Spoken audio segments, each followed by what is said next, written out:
So I want to welcome everyone who's joining us tonight, as usual, on video conference. This is a regular meeting of the Larkspur City Council on Wednesday, October 20th, and we are starting at 6:33, just pretty much on time. So I want to welcome everyone who's joining us from the public and looking forward to your participation. So let's get started with our agenda item number 1, which is a roll call and pledge of allegiance. Councilmember Kandel. Councilmember Paulson. Here. Councilmember Way. Here. Vice Mayor Hilmer. Here. Mayor Hara. Here as well. So for those who are willing and able, let's join in the Pledge of Allegiance. I pledge allegiance to the flag of the United States of America and to the republic for which it stands, with liberty and justice for all. And with that, we'll move on to agenda item number 2, public comment. This is an opportunity for members of the public to join us tonight to address the City Council regarding items that are not on the agenda or are otherwise listed on the consent calendar. So if you have an interest in taking advantage of this opportunity, please state your name and where you live if you can, and please keep your comments limited to 3 minutes or 5 if you're representing a group. We are not able to take any action on anything that is raised during this time, but we welcome the involvement of the public at this opportunity. Allison, do we have anybody in the queue? Well, I'm looking for any raised hands from our audience members. I'll note that the council received 2 emailed public comments prior to the meeting that are available on the agenda packet. I'm looking for any additional raised hands or emailed public comments. And there is no public comment. Okay, good. Well, that will close that item, and we'll move on to item number 3, which I'm very pleased to be able to lead. This will be a presentation recognizing our Assembly member, Mark Levine, who has worked yeoman's hours to secure a terrific grant for the support of our library here in Larkspur. And I see Mark is on the screen right now. And I'll start just by thanking him, but I think what we'll do, I think we have a check somewhere roaming around here. And we're gonna bring that up, and then I will read the proclamation recognizing his contribution. So Allison, do you have that? Yes, are you able to see it on your screen? I am not. I am, and it looks terrific. Oh, good. I think it's a transcript. It's showing up as a transcript. Anyway, I'm sure it's lovely. In fact, I know it's lovely because I had an opportunity to talk to Mark about this as it was in the works, and I cannot tell you how much we all appreciate your efforts on the behalf of our city and our library. Mr. Mayor, I just want to note that people in the photo are our dedicated library staff, and they were overjoyed to celebrate this great gift as well. Yes, as are all of us. So I can't see the check, but I know it's there. So good enough. So with that, and with the acknowledgement of the efforts of our Assembly member, if it's all right, I'll go ahead and read the proclamation, which will be delivered to your office, Mark, I think in another couple of days, but later this week maybe. So this is a proclamation of the Larkspur City Council recognizing Assemblymember Levine for securing a state library grant for the City of Larkspur. Whereas Assemblymember Levine represents California's 10th Assembly District, serving the vibrant communities of Marin and Sonoma counties, including the City of Larkspur. Whereas the City of Larkspur is home to the Larkspur Library, fondly referred to as the world's greatest little library, which I would maybe amend just to say it's the greatest library. Whereas efforts have been underway to improve the use and functionality of the Larkspur Library, including fundraising for a new library, and Community Center facility. Whereas thanks to Assemblymember Levine's diligent work and influence, the City of Larkspur was allocated $1 million in state library grant funds as part of the 2021-22 California budget. Whereas the $1 million in state funding will be highly beneficial in moving the project forward to create a welcoming community library facility for Larkspur residents to enjoy, and whereas Assemblymember Levine's support for the City of Larkspur and efforts to build a new library facility have generated excitement, which is true, for the project and the potential for the world's greatest little library to become even bigger and better. And this is something I can do on my own. Now, therefore, be it resolved that I, Kevin Haroff, Mayor of the City of Larkspur, express the gratitude of the City Council to Assemblymember Levine for securing a state library grant for the City of Larkspur. And my signature is appended here too. Thank you, Mark. Well, thank you very much, Mayor Haroff, and thank you, council members. I didn't really expect a proclamation. I really wish that I could have personally delivered the check at a council meeting like the old days. And yeah. But it was really nice to see those photos with the library staff. I've been in that library so many times on my own, but also with my children.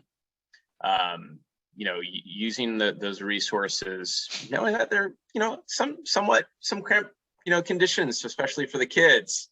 And so, you know, I recall very well times that you've been by my office and talked about the vision for the Larkspur Library and a broader vision for a community center, which is so needed and good for our community. And, you know, libraries don't serve as just a place for books, but a place for internet access and other services and learning and educational opportunities. And so I share in that vision. I'm grateful that my colleagues in the legislature and Governor Newsom agreed that this was something that should be a priority in our state budget. And in addition to this, Larkspur has the opportunity to participate in another grant series with the state for additional money. And so I would encourage you to do that. And so I'm happy for the community that we're a little bit closer to a new library. I'm really happy for the staff. I know how hard they have worked during the pandemic. I've benefited from their hard work and how seamless it was for me to be able to check out a book, call them, let them know that I'm going to be driving by City Hall and by the library office and be able to pick up in this little, looked like I was getting a gift. And books are gifts. When we're able to use that community resource, it's a gift for ourselves. And I've just really enjoyed it. So one of my happiest moments in the past 9 years that I've been able to serve this community is to help invest in our future libraries. I'm so grateful for that opportunity, and I'm grateful for your partnership, the entire City Council, and in all of your leadership, getting us through this very challenging period of time. And the library's been a big part of that. Thank you. We are very grateful for your support and appreciative. And I think I've seen lots of thumbs up and applauses. And I would invite my fellow council members, if they wish, to maybe add a word or two. Yeah, I'll go real quick. Mark, thank you so much. I'm also just, you know, thrilled that looks like you've got a new campaign rolling and you've served so well. And yeah, we'll look forward to making this thing happen. So thanks again. Thank you. Mark, I got bad internet connection right now. I just want to say thank you. Thank you, Scott. You sneaked that in, Scott, so that's fine. Anyone else? Councilmember Way. Nice to see you, Mark. It's been a long time without in-person meetings and going to the mayors and council members. But I've been working on this back when Ann Morrison was on our council, and it's had stops and starts for various reasons. But I think we've got the momentum now, and this is definitely a bolus. That's my nursing background saying that.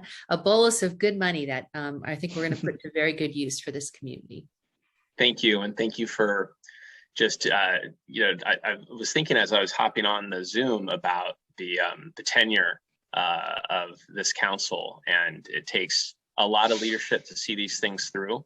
And early on, and through many years and many crises. But this is, I'm so grateful that you early on had pushed forward for this, and that we're getting closer. Terrific. And I think our vice mayor has something to say as well. Only to echo the thanks, and also for showing us and reminding us that we're all in this together, Mark. Thank you. I'm so proud to be part of this team and to be a part of it with all of you. Well, we are enormously grateful and appreciative of your efforts, not just on this, but in all kinds of different respects. So thank you again. Let me take the opportunity to see if there's any members of the public who wish to speak on this issue as well.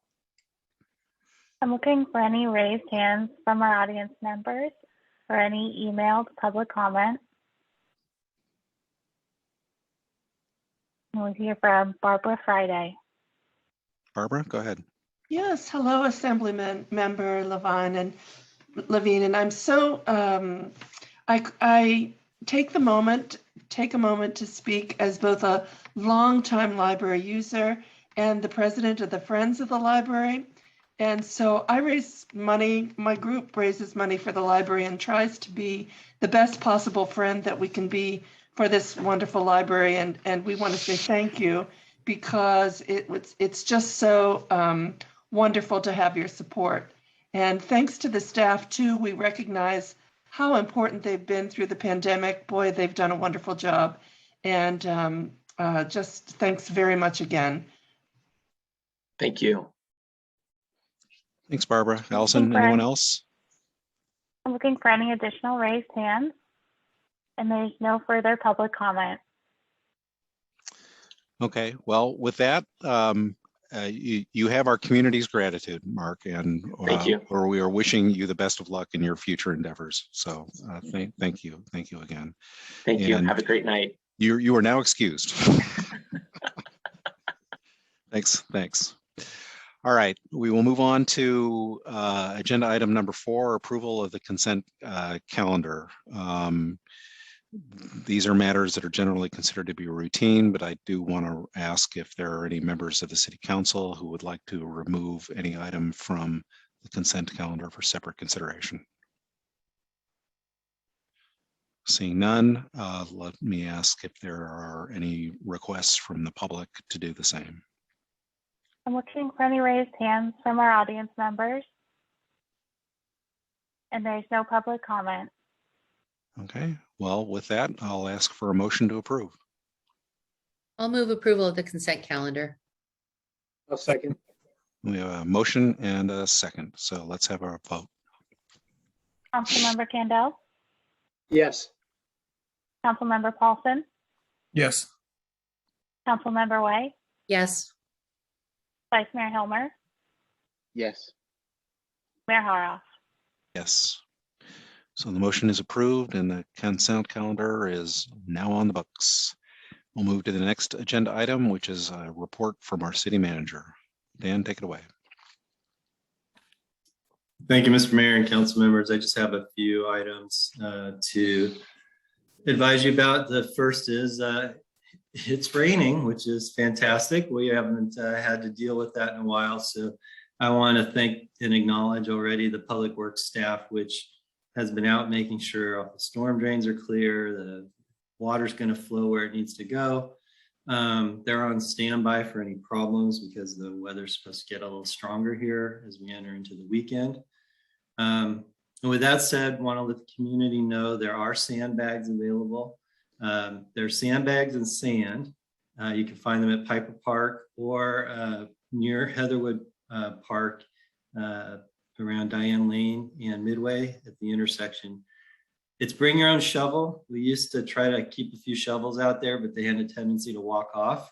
So bring your own shovel if you're going to fill up the sandbags. And then lastly, I want to make sure the community is aware that a very important process kicks off on your next council meeting on November 3rd, I think is your next council meeting. Yes.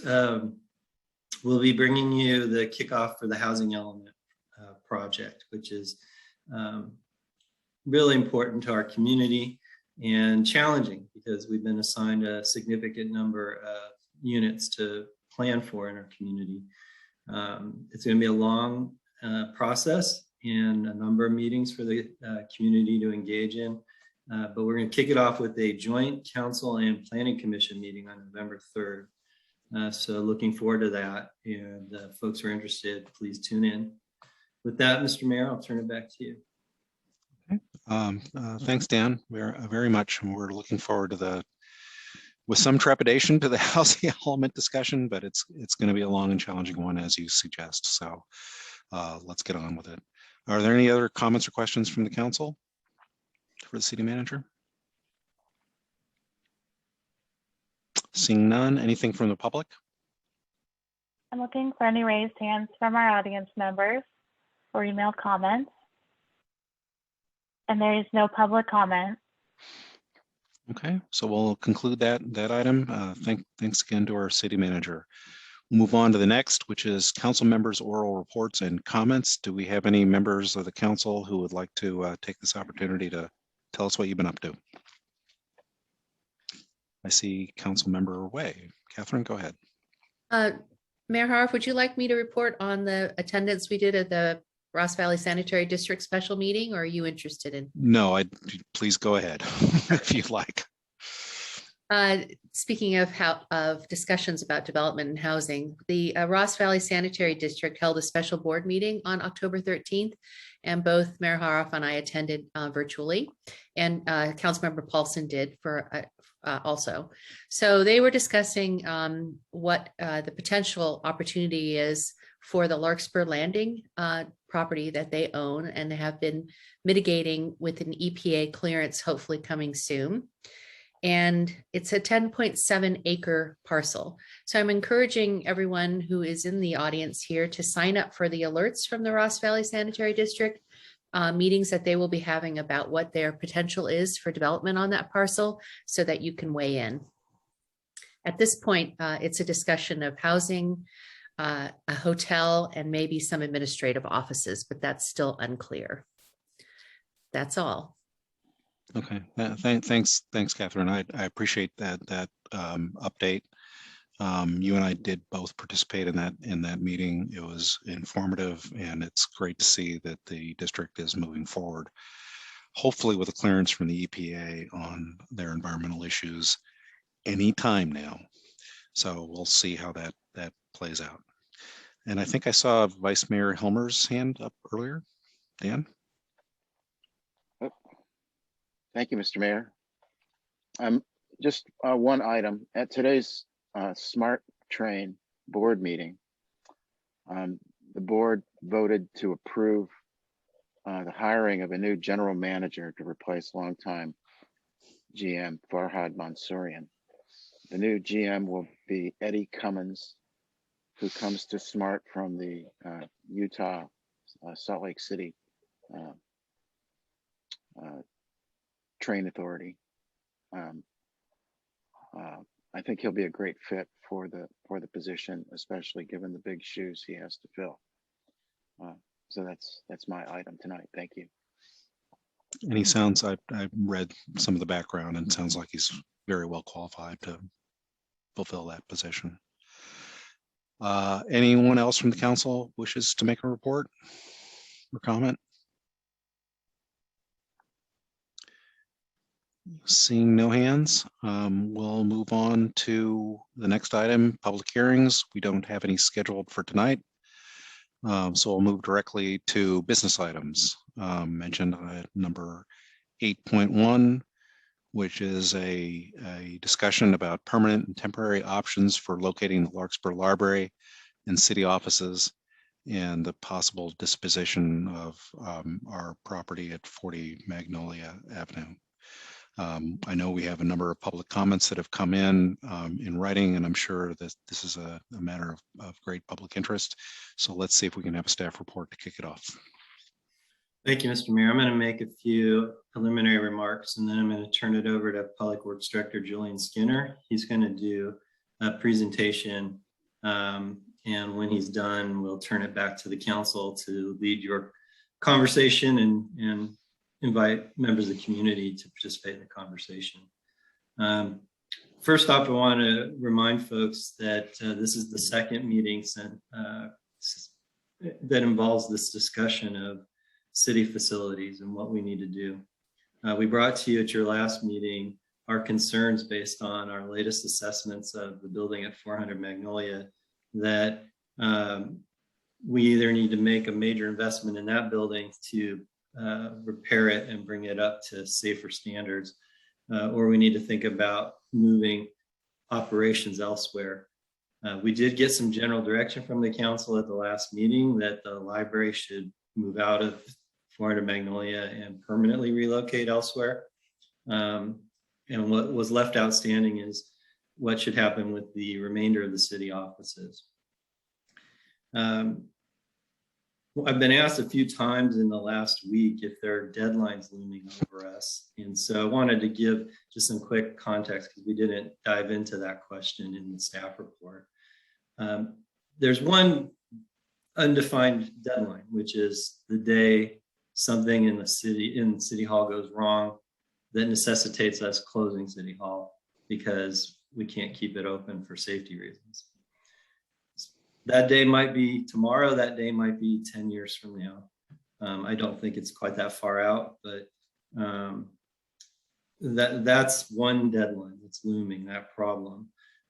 Many people who paid attention to us having these discussions know probably Julian's my number one concern is one of these days the guy who comes and certifies the elevator is going to say you shouldn't be operating this elevator anymore.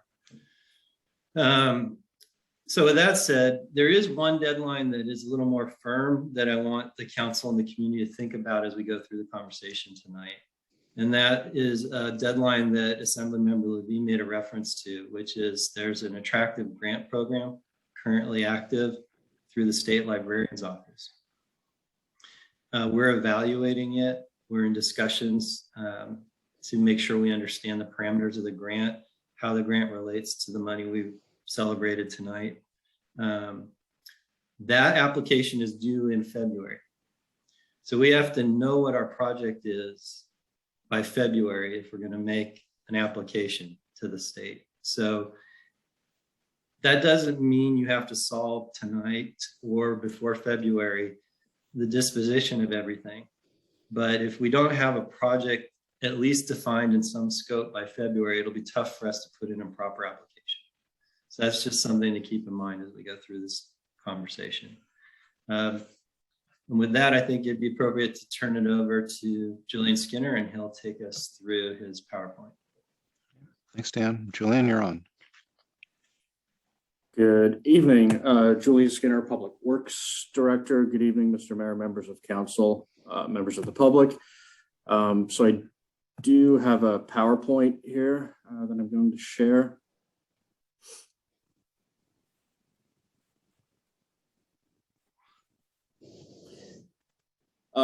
So I'm going to go through a few slides. First, I'm going to give a brief recap of some of the information that we presented at the last meeting regarding 400 Magnolia Avenue and the city facilities that are located therein, and temporary and permanent relocation options.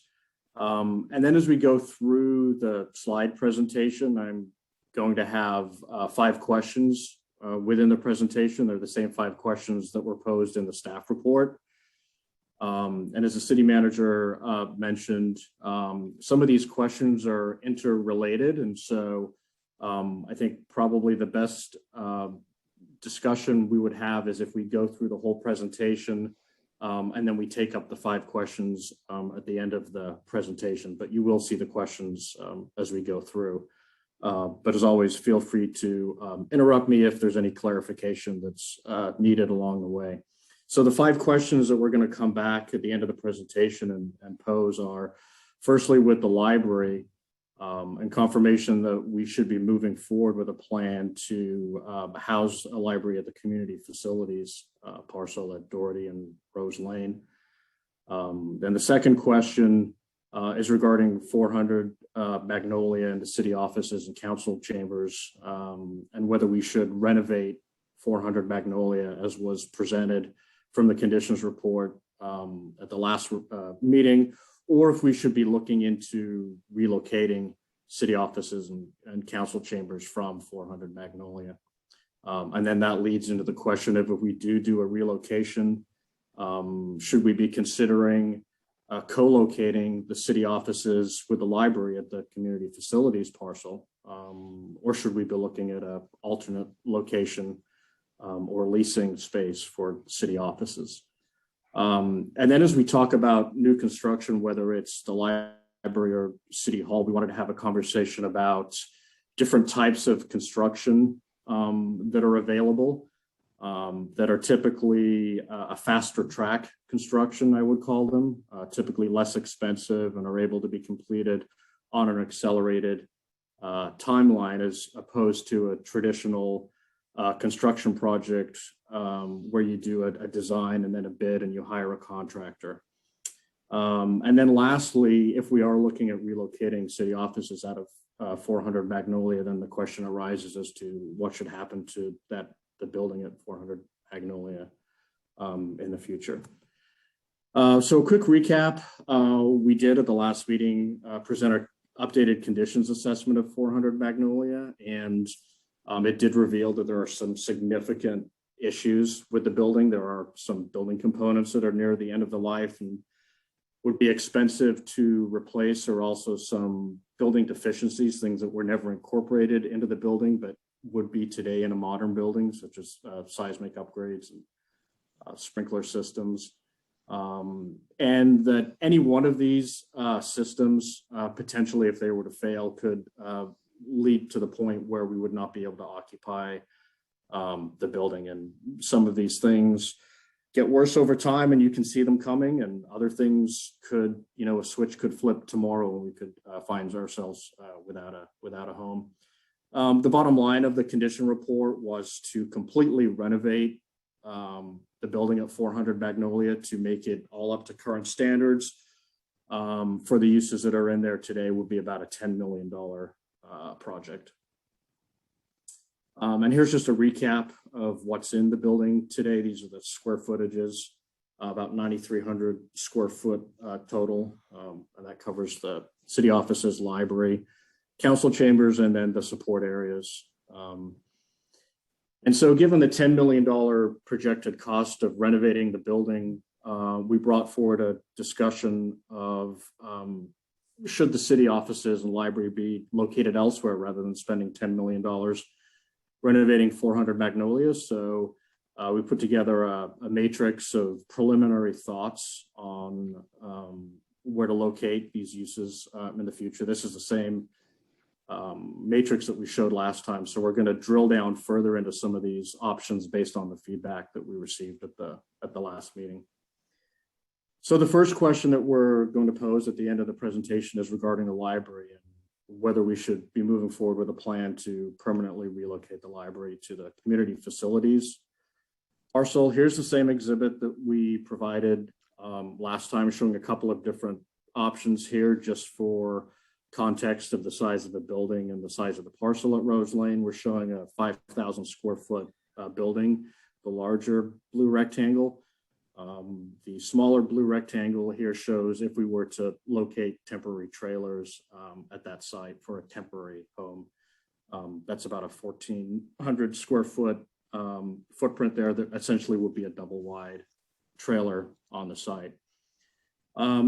So the additional information we're providing at this time is some preliminary costing and timeframes for what some of these options might look like. So if we were to construct a new 5,000 square foot library at the community facilities parcel using the traditional design, then bid, and then build a project, it's about a $5 million budget we would start with.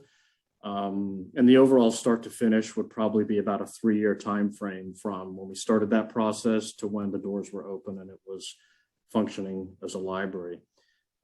As I mentioned, there are other construction techniques that are faster track, and we've looked at some of those. There's a lot of different options that are out there, but Budget-wise, we think about a $3 million budget and about a 15-month 15-month project schedule is what we would be looking at if we tried one of these alternate building methods. And I have some slides later on what modular building means and what it could look like.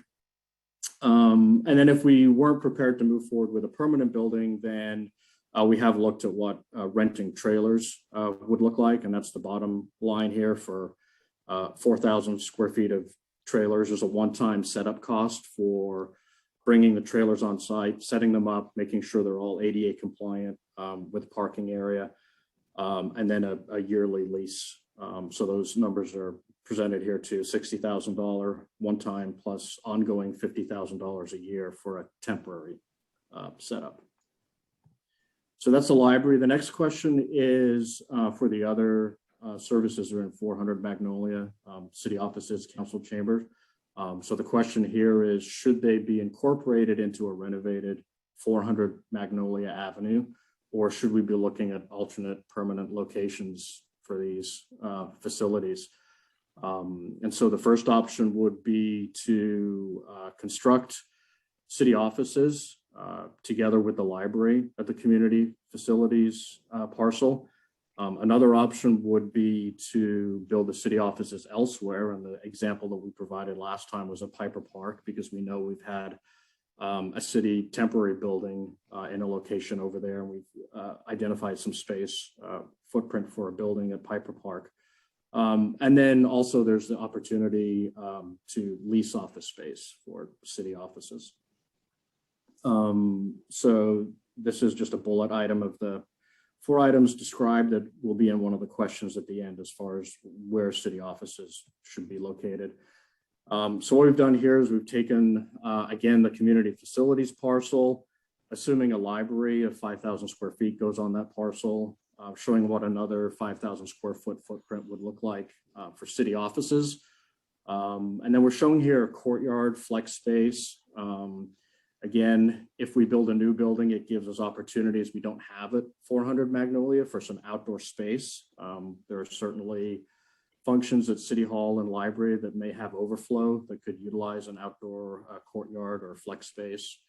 And then we're showing parking here per our code that would be required for those two 5,000 square foot buildings. So it says parking for 10,000 square feet. It's roughly about 7,500 or 8,000 square feet of parking space that would be required for these building sizes. And then, as we know, past conversations about the library have included a phased approach to perhaps building a 5,000 square foot footprint first and having the opportunity to expand in the future. So this exhibit just shows that if we were to move forward with city office as a library at the community facilities parcel, there is still space on that site to accommodate future building footprint, future flex space at the community facilities parcel. And then we've also showed you would need additional parking if the building footprint were to expand also. Again, this is not trying to nail down any building siting or exactly where the buildings would go. It's more to show the context of what size buildings are we looking at compared with the overall size of the community facilities parcel. Julian, I'm sorry, before you move on to the next slide, Scott Cannell, through the mayor, if I may, you have the 10,000 square foot parking. Could you give us an idea of how many parking spaces 10,000 square feet of parking would give us? Yeah, so what's shown here is, it's a little misleading, the label, sorry, but it's parking for 10,000 square feet of building. It's actually about 7,500 square feet of parking space. And so what's shown in the gray with the green border is roughly 30 parking spaces. So that's what would be required for the 10,000 square feet that are shown here. The gray area with the dashed green line around it is another 15 spaces that would be required for the additional 5,000 square foot in the future if it were to occur. So the parking as it's laid out there, that rectangle represents 30 parking spaces. Thank you. Any other council comments before we move on? Catherine, go ahead. Julian, in that particular slide that's represented here, is there a reason why the additional parking was not put in that strip of land that's behind the mall there?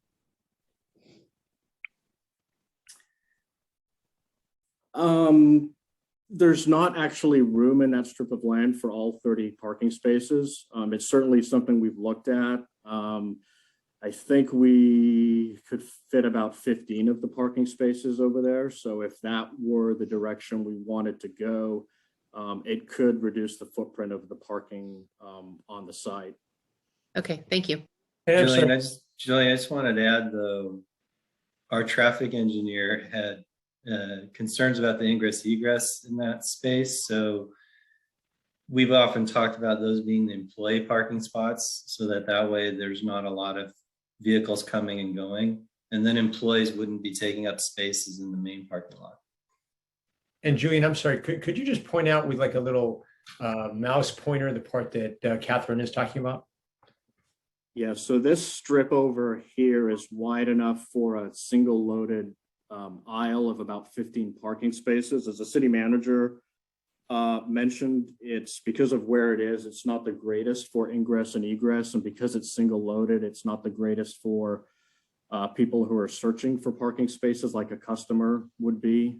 It would be more suitable for staff or cars that were to be parked somewhere all day. I don't know if you can see my cursor, but it was over here. Yeah, I can. Thank you. We see it. Anything else, or let's move on with the presentation. Okay, the next slide shows the option of constructing a city hall at Piper Park. We're showing about a 3,500 square foot footprint here. That's roughly the size of the pad that's there from the previous Public Works trailers that were at that location.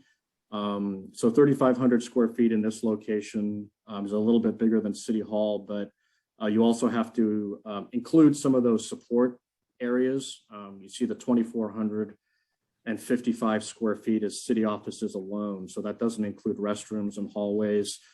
So you need a piece of the 1,845 square feet of support space that's listed down below, in addition to the 2,400. One of the advantages of having City Hall and the library together is we can share some of those support functions if the buildings are close together. We obviously can't share bathrooms if the buildings are across the street. So this is a further drill down on some of those options that I presented. As we talked about before, to renovate 400 Magnolia for the city offices to move back in is about a $10 million project, probably a little over 2 years to complete that project. The numbers for a new city hall at the community facility parcel, because we're going with the same square footage for now, the 5,000 square feet, are similar. So it's the $5 million or in a 3-year project if we were to do traditional design, bid, and build. And then that number, again, for a modular or an offsite build is $3 million in about a 15-month process. The building at Piper Park would be a little smaller. And so the dollar figure is a little smaller at $2.5 million. The process, however, would be a little bit longer because there is some other agency approvals that we would need for the building in Piper Park that we don't need if we build at the community facilities parcel. The commercial lease here for about a 4,000 square foot city hall. This number is slightly less because we probably wouldn't consider having the city council chambers in the lease space too. But that could be an option. But the number here we're using for a commercial lease is 4,000 square feet. And roughly, there's a pretty wide spectrum in costs available based on the office types that are out there. But the number would be about $200,000 a year for leasing that much office space. And again, if we decided to house city offices temporarily somewhere, a 4,000 square foot temporary building would have that $60,000 one-time cost, and approximately 50,000 a year. So the next question that we ask is, if we do move forward with permanent relocation, new building, should we explore modular or alternate construction in lieu of more traditional building techniques?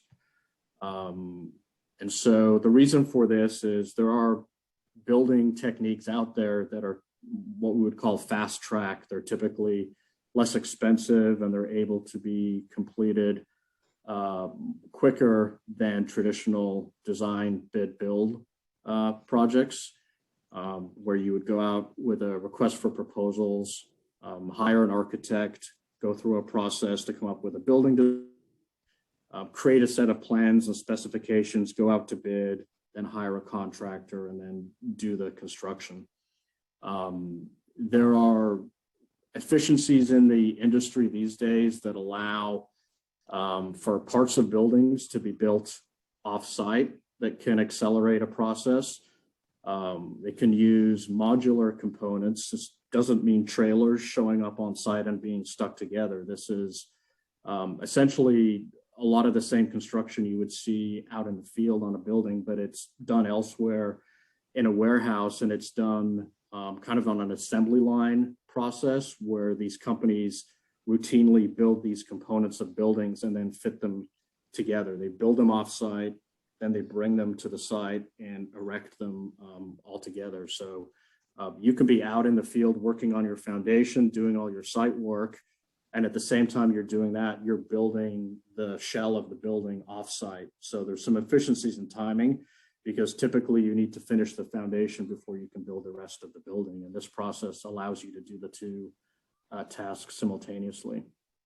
The staff report did have an attachment that had several examples of what modular construction can look like. This is a couple of examples that we pulled, that with different windows and roof lines, you can make them not look like they're modular.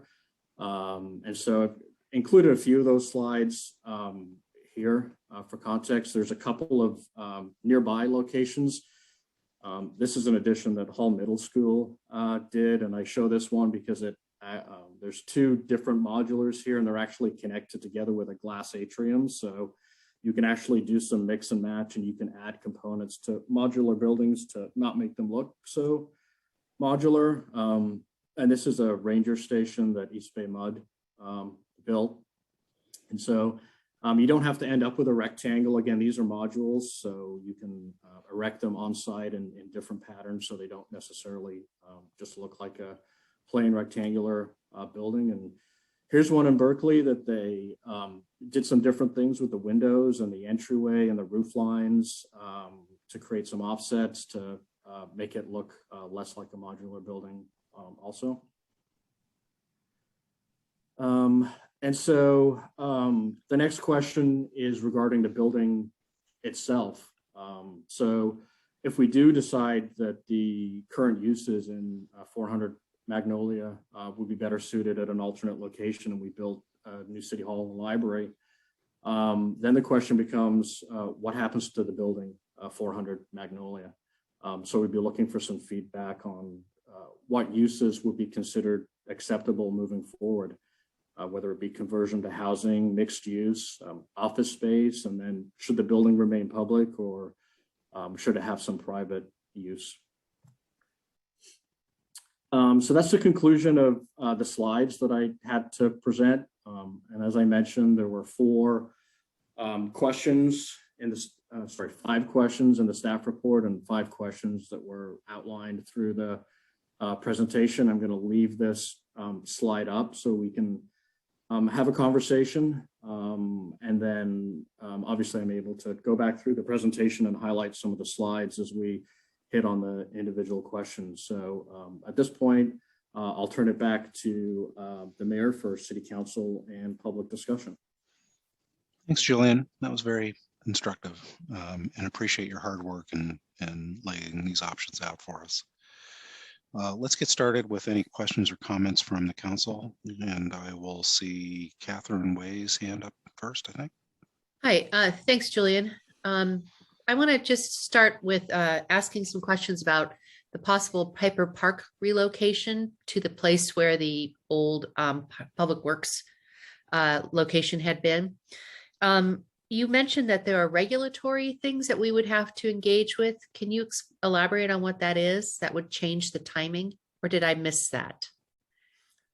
No, I didn't go into detail, but essentially because part of Piper Park is a former landfill, there are approvals from the county that are required for construction near a landfill to make sure that we don't get any off-gassing or anything like that in the new building. And since there had previously been some temporary buildings there, is there already existing infrastructure underground for electrical and sewage and things like that? Does that still exist there, or has that been removed? No, there are still some utilities there that could be reused. It would, I think the footprint that we've shown for the city hall is larger than the public works trailers used to be by a little bit. We haven't drilled down yet into whether those old utilities would still be viable, but I would suspect it'll be a much lower number than bringing in new utilities, say, to the community facilities parcel. And this may be a question for Dan to answer, but if, let's say, we take the option where we put the city hall temporarily in the old Public Works property location in Piper Park, is it possible to then engage in some lease activity with CMPA building for some of our departments that aren't front office oriented, for instance, finance or personnel and other ones that are behind the scenes? There's a modest amount of capacity for that potential at CMPA. It would have to be limited to finance because of security issues. But at the size we're talking about, if we're only locating the community development services and the administrative services to the Piper facility, 4,000 square feet or 3,500 that Julian showed, that's doable. Okay. And then my last question, Julian, and you may not have the answer to this, is we're hearing a lot about supply chain constraints right now, with the pandemic having put a lot of stress on our ports, et cetera. Does any of this modular materials, is it off-site and do we need to factor in a timeline of it getting here, or is it available or do we know if it's available locally or at least regionally? Yeah, there are local contractors that have done modular construction. The answer is yes, the construction industry overall, and whether it's concrete or timber or plastic, have been seeing delivery issues. The other part of that is the news changes every month.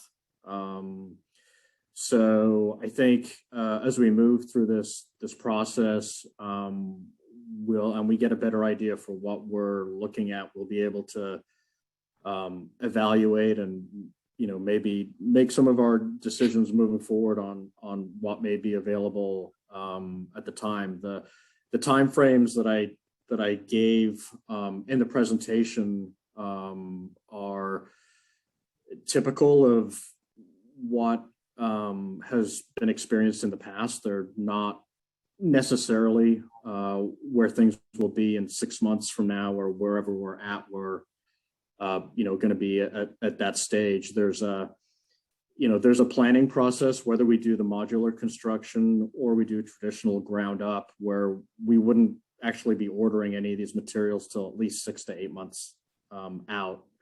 So it's kind of hard to say where we're going to be at that time. But definitely for the construction projects that we have underway at the moment, we are experiencing some delays that are affecting timelines. Thank you, Julian. Okay, thanks, Catherine. I see, let's start. I see Gabe Paulson's hand up. Let's start there. Thank you, Mayor. Julian, just a couple questions. The space requirements that you have for city offices, is that assuming the space that we're using now, or is it possible to factor in, some of the changes that have been happening, like the, virtualization of some of the planning? They may have had closets or space for files, and there may be an ability to work offsite, on-site, and kind of reduce that overall requirement. Is that factored in, or is it just kept as what we have right now? What we're doing for this process at this early stage is we're using more what I would call ballpark square footages for cost comparison reasons. The footprint of the existing facilities are highlighted here. So 5,000 square foot of city offices is actually a little more than what we have now at 400 Magnolia. But one of the first steps that we would do in a process, if it were determined that we wanted to go forward with a new building, was do some space planning that would look at how all of the departments function. It also could depend on, if city offices and library go on the same site, then, there's opportunities for flex space. The council chambers in particular is not a room that gets used every day. So there could be some opportunities to save some square footage if the building were designed in such a way that there was a function in the building that could also, be used as the council chambers every other week, or as a meeting space once a week, or something like that. So I don't want anybody to get locked in on the 5,000 square feet we're showing for city offices. We would go through a process where we would identify all of the needs that we had in City Hall. 5,000 for the library is a number that's been used in the past, and it's part of what was looked at for a phased first library. But these, as we go through a process, these numbers will get refined. I would safely say I don't see city offices being larger than 5,000 square feet. So if anything, this number may come down as we evaluate all of the functions and activities that would take place in city offices, and the potential for sharing some of the support facilities with the library. Okay, thank you. And then I wanted to clarify the differences between the modular and the more permanent construction. One way I thought about this is essentially there's the longevity, the functionality, and the aesthetic of either approach we take. And would it be true that really the only difference between the modular and a more permanent would be the aesthetic? The longevity is no different and the functionality is no different?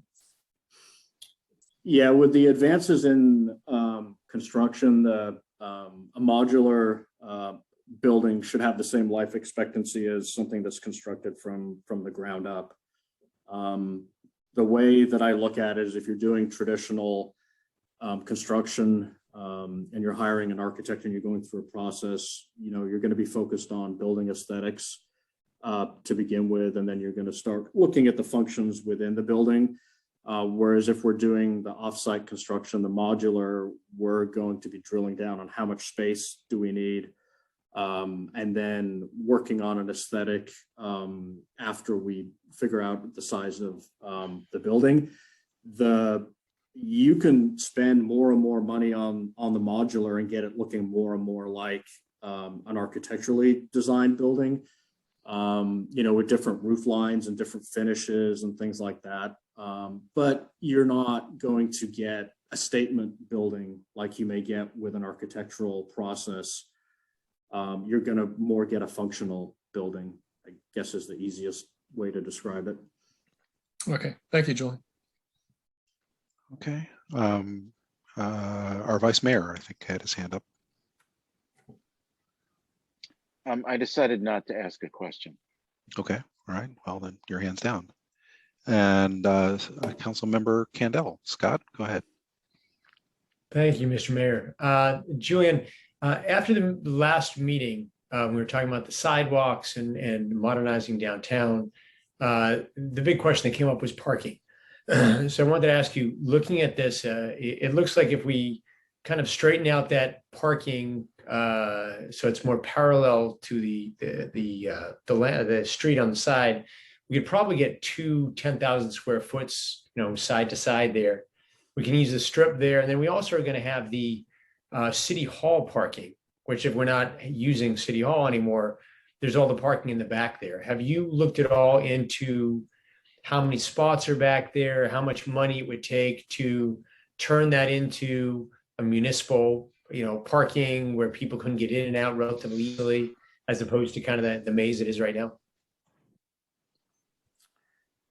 You're talking about the parking behind 400 Magnolia? Correct. Yeah.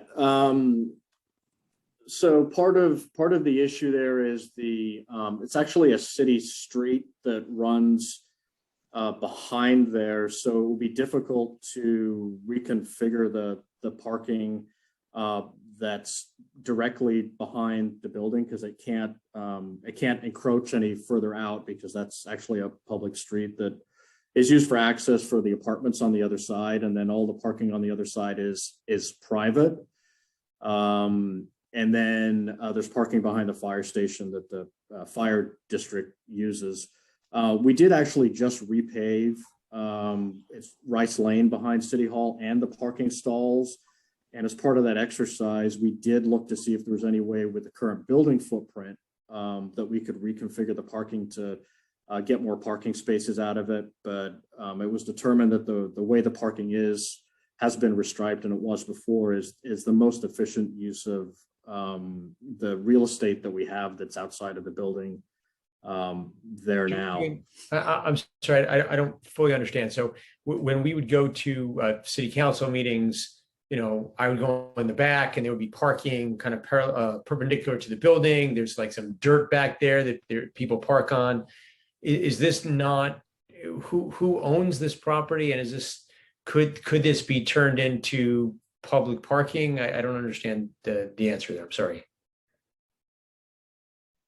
So if you're talking about the space that's directly behind 400 Magnolia, yes, or both. If you go to right behind 400 Magnolia, and then if you keep going, then you're behind, I guess, the fire station, and there's like a dirt path there.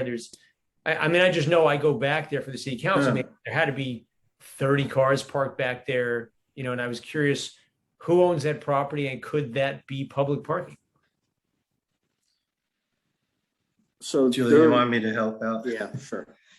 Sure. So some of that parking is assigned to City Hall. Off the top of my head, that's probably, counting the staff parking, on the magnitude of 12 to 15 spaces, counting what's on the south side of the building. The rest of the parking is assigned to the firehouse. And then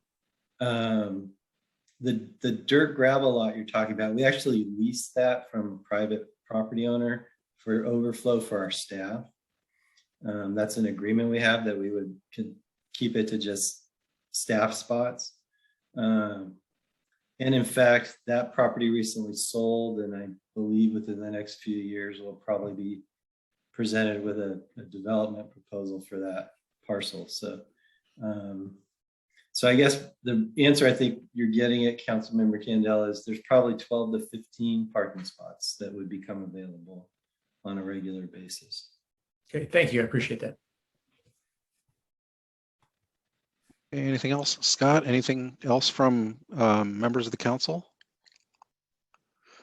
I see Catherine, you want to have another shot? Yeah, just one other question. Have we examined leasing existing office spaces in another part of the city? Or are we required to be within our jurisdiction? Or can we be in an adjoining jurisdiction?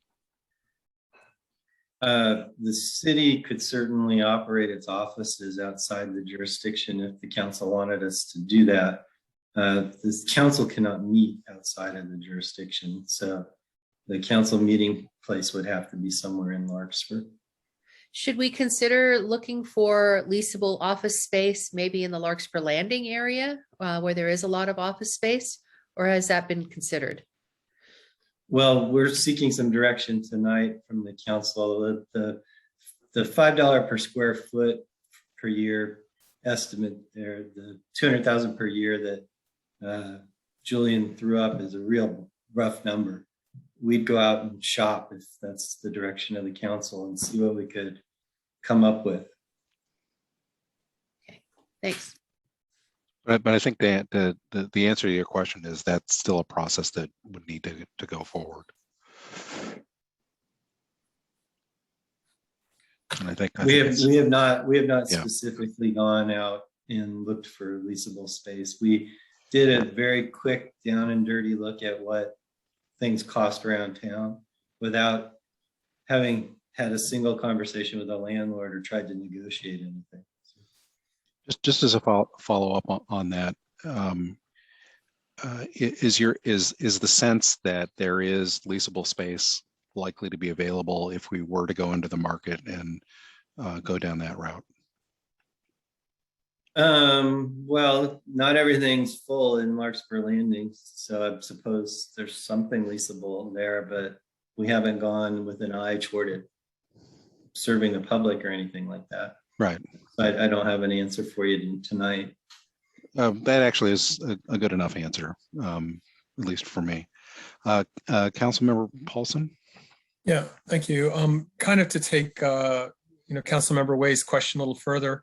It seems to me that we would probably need to look at leasing for both the city hall and the library, given the construction times. If we're going to look at a 3-year process and, the imminent, shutdown of the building, we said, years is probably too long. So let's just, for rough numbers sake, say in 12 months, we have to move out of 400 Magnolia, then we're really left with nothing. I mean, nothing is going to get built, designed, planned, approved, and funded in probably less than 2 years, even though there's a 15-month window. So, I mean, I'm just putting this out for the council and for the public to think that, both not to rush a decision and also to know that we need a backup plan, because the big uncertainty right now is how long we can stay in 400 Magnolia. I think the lease option should at least be understood as a contingency, if not something to expand our options. Fair enough. Anything else from the council before we open it up to the public? Okay, I just have one more question. Go ahead. We used to use the community room near Jason's restaurant. Has that factored into where we could do a semi-permanent or temporary council chambers? We haven't drilled down on a specific location. I think we listed some other public facilities that we've used or shared space in before in the staff report, but yeah, there would also be opportunities for private space if needed.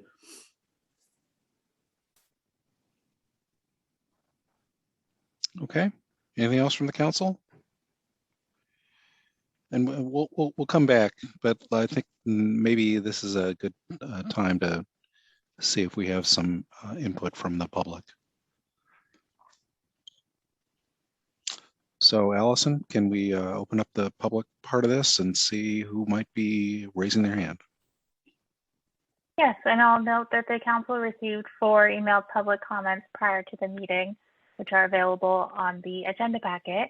Our first comment tonight will come from Tim Sweeney. Okay, welcome, Tim. And Tim, I'll ask you to unmute. Yeah. Can you hear me? Thank you. Have you estimated the proceeds from selling 400 Magnolia and then apply that money to building the new site in order to lessen the tax burden of a new site on Larkspur residents?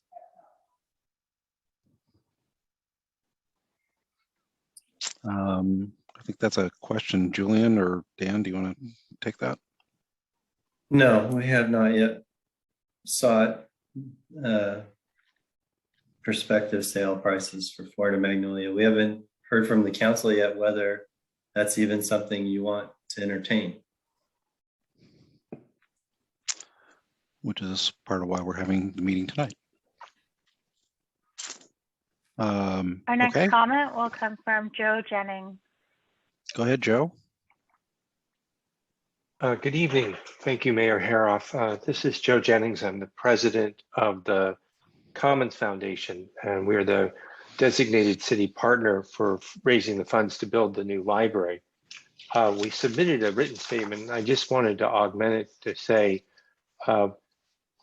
we think that what City Manager Dan Schwartz said about there is actually an outside deadline that's important, which is the state matching grant funding deadline for February. And we would urge you that it may take longer to sort out all the other parts of this puzzle, but the items number 1 and 4 to put the library permanently at Rose Lane, we would recommend that you would move that. And item number 4, that you look at conventional construction, modular construction, or other types of construction, anything that would help save time and money. And the reason that we think City Manager Schwartz is right about the deadline of the state grant is that how we write that, how we bring the community together around a vision, and how we hopefully get other organizations to make commitments to the city that they would help put funds into the project could maximize the state grant application. And I think that would be really important. So you have our letter. The last thing I'd like to point out is the city chambers for many years was the overflow space for the library. So there's a long tradition of children's programs and council meetings. Not that there's any relationship between the two, but being done. And we think sharing facilities is both smart and cost effective. So with that, I'll stop. Well, that's good insights, Joe. Thanks for participating tonight. Mr. Mayor, could I ask Mr. Jennings a question? Yeah, please. Joe, Scott Candell, I just wanted to ask you, in my mind, whether we go modular or traditional may depend on the funding that your group is doing. So I wanted to check in with you to see how you were doing and see if you still anticipated being able to meet your goals. Well, we've raised $1.8 million so far, and we've had a big conversion of pledges to cash in the last 3 months since the announcement of the state grant. We think that if we're able to get clarity from the city council as soon as possible about their expectations for the library and construction approaches, the state grant deadline will be a huge help for fundraising. And having the city and other organizations and ourselves all moving in the same direction will help dramatically. That being said, I too worry about rising construction costs and schedule issues. So I prefer to have the city optimize for this grant and have the most people possible making commitments to the city to help fund that to get there faster, Scott. I mean, it's amazing to us that $1 million grant has shown up. We want to understand the details of what can be applied to what, but this next state grant is really strategic to get to the $5 million or better number. And so it remains to be seen both how the city writes the grant and how the community comes together to help put money on the table for the city to apply with. Thanks, Joe. I appreciate that. Did that make sense, Scott? I'm sorry. It did. It made perfect sense. Thank you. All right. And thanks, Joe, to you and your team for all your hard work and trying to make things happen for the library. It's really a critical part of this whole discussion. We have anyone else in the public? Next, we'll hear from Kevin Carroll. Okay, Good evening. Good evening. Thank you. I've had a regular call lately going up and down northern part of Magnolia, and it's just so depressing to see all the empty places up there, including the old Corbett's and now the Swiss Garage. And I just, if you are going to lease or consider remodeling someplace, there's been a lot of articles lately about how small towns like us here in Larkspur and other communities, small retail is not going to come back, and most of them is being replaced by personal services and or primarily restaurants. So just that I hope when you do go out pricing places to either lease or look at, just consider some of the properties on North Magnolia. Thank you. Good thoughts. We always have that neighborhood in mind. Who's next in the queue? Next is Chris Wheaton. Chris? Hi, yeah. Chris Wheaton, I live in the Rose Lane neighborhood, about a block from the community site that the library and City Hall is being, at least one of the proposals is to locate it there. And as many of you know, when the Rose Lane subdivision was planned out, the condos, the houses, everything was planned down to the look and feel of each house and the windows. And if somebody, like if it was constructed without a particular window, that had to be taken out and redone by the new home company. And I just, as we think about this is really our backyard, and it's in a community that was really well planned out. And the thought of like a modular construction or trailers on the site just would not be consistent with kind of the aesthetic of the neighborhood. I'd much rather see us do permanent construction and try to match the neighborhood as opposed to plopping down a lower cost, modular construction in the middle of a neighborhood that was planned out for years.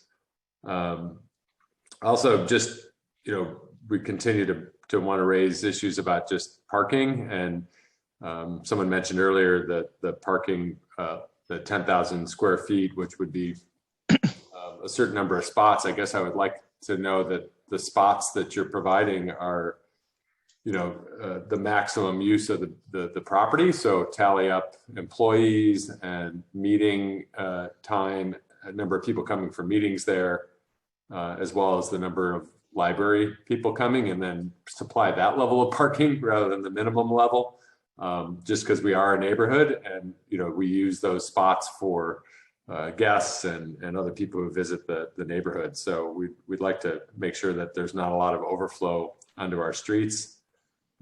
We've also expressed concern about traffic and the fact that we pay for the streets, so we'd like the city to chip in on the maintenance if it is located there, to compensate for the wear and tear. And then we'd love to see an entrance on not through the neighborhood but through Doherty, just so that the traffic flow doesn't come into the neighborhood. Thank you for allowing the comments. Well, thank you for contributing, Chris. We appreciate it very much, and the perspective of you and your neighbors in that part of our community is very important. Who's next? Next, we'll hear from Mark Roth. Thank you. I just want to echo Chris's comments. I'm a little surprised that it appears that the city hall that's currently in use, the historical city hall, seems to be, not really a viable option. I'm kind of new around here, but I understand that city hall is kind of an iconic building. And it's a little surprising that, the city council or staff, thinks it's okay to just replace it with modular buildings. That is a concern. The other point I want to make is just want to echo what Chris had said. If you look at the satellite photo, the street to the south of that lot, Orchid Drive, you'll find that if you see a car coming in one direction, you have to wait for that car to clear before you can go in the opposite direction. These streets are not really designed and were not constructed for anything other than occasional residential traffic. And it's not really appropriate to have the type of traffic for a city hall with all the business that goes on and the library as well. So I just want to make sure that those issues are addressed. Thank you. Thanks, Mark. And again, just keep in mind tonight is the opportunity for us to give direction about which of these different options should be considered, and nothing has been decided at this point. So that's why we appreciate your input. Who's next in the queue, Allison? Next, we'll hear from caller ending in 1402. James Holmes, Larkspur. I would echo the previous speaker's reference to 400 Magnolia Avenue, and I really do think that should be the primary focus in terms of renovation. As noted, it's iconic. It's an integral part of our history, our heritage district, and also our municipal identity and dignity. And it's as indicated, for example, by the fact that it's represented on our banners. So I would recommend that the council focus on rehabilitating 400 Magnolia. The shifting to a civic campus to the community parcel would be a substantial deviation from what was presented to the community at the time that parcel was dedicated as part of the Rose Lane project, and it raises two issues. One of them has already been referenced with regard to the impact and aesthetics on the Rose Lane neighborhood. The other is that I recall with regard to the library that there was a long-standing debate as to how much of the building would be devoted to library versus other community facilities. And I think that combining that with City Hall will simply reopen that debate. With regard to Piper Park, the Piper Park site, I recall that there was a protracted effort to get Public Works and the Corporation Yard out of there. And so relocating the City Hall there for any other than just a very temporary period would seem to be contrary to that long-standing effort. And then finally, if we lease any buildings or offices, I just wonder where will that money come from in our budget, because it always seems that our budget is running quite close to the vest, and this would seem to be a substantial additional financial burden on it. Thank you. Thanks, James. Appreciate all points well taken. And Allison, I'll ask if there's anyone else in the public.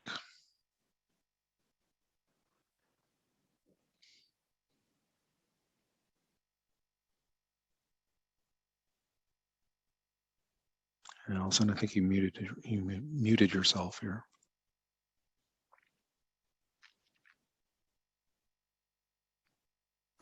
Allison's having a technical challenge. There are no speakers in the public with their hand raised anymore, Mr. Mayor. Okay, good enough. Thanks for that, Dan. So we'll bring it back to the council for discussion. And I guess the first question is just a question of the order of things. Julian did a great job in teeing up a series of questions, which we have on our screen ahead of us. And unless there's an objection, I think we should take them one at a time.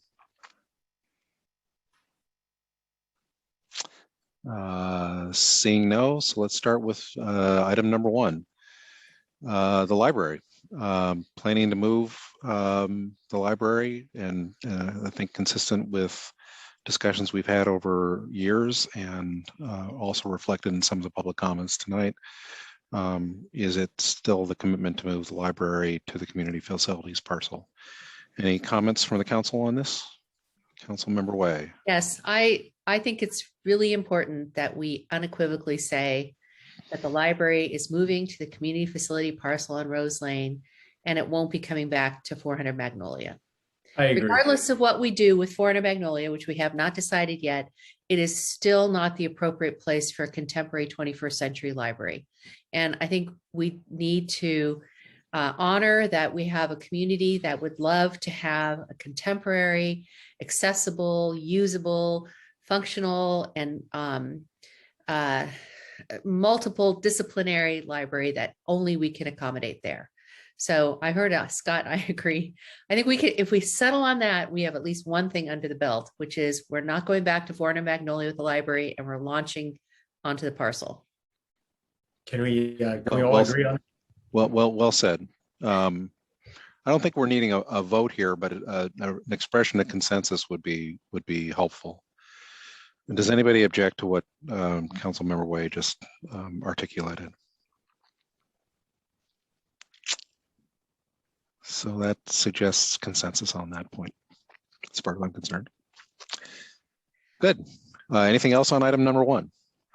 Well, I think that my next comment is going to be about 2. So I'm just really committed that we agree that we're not going back to 400 Magnolia for a library.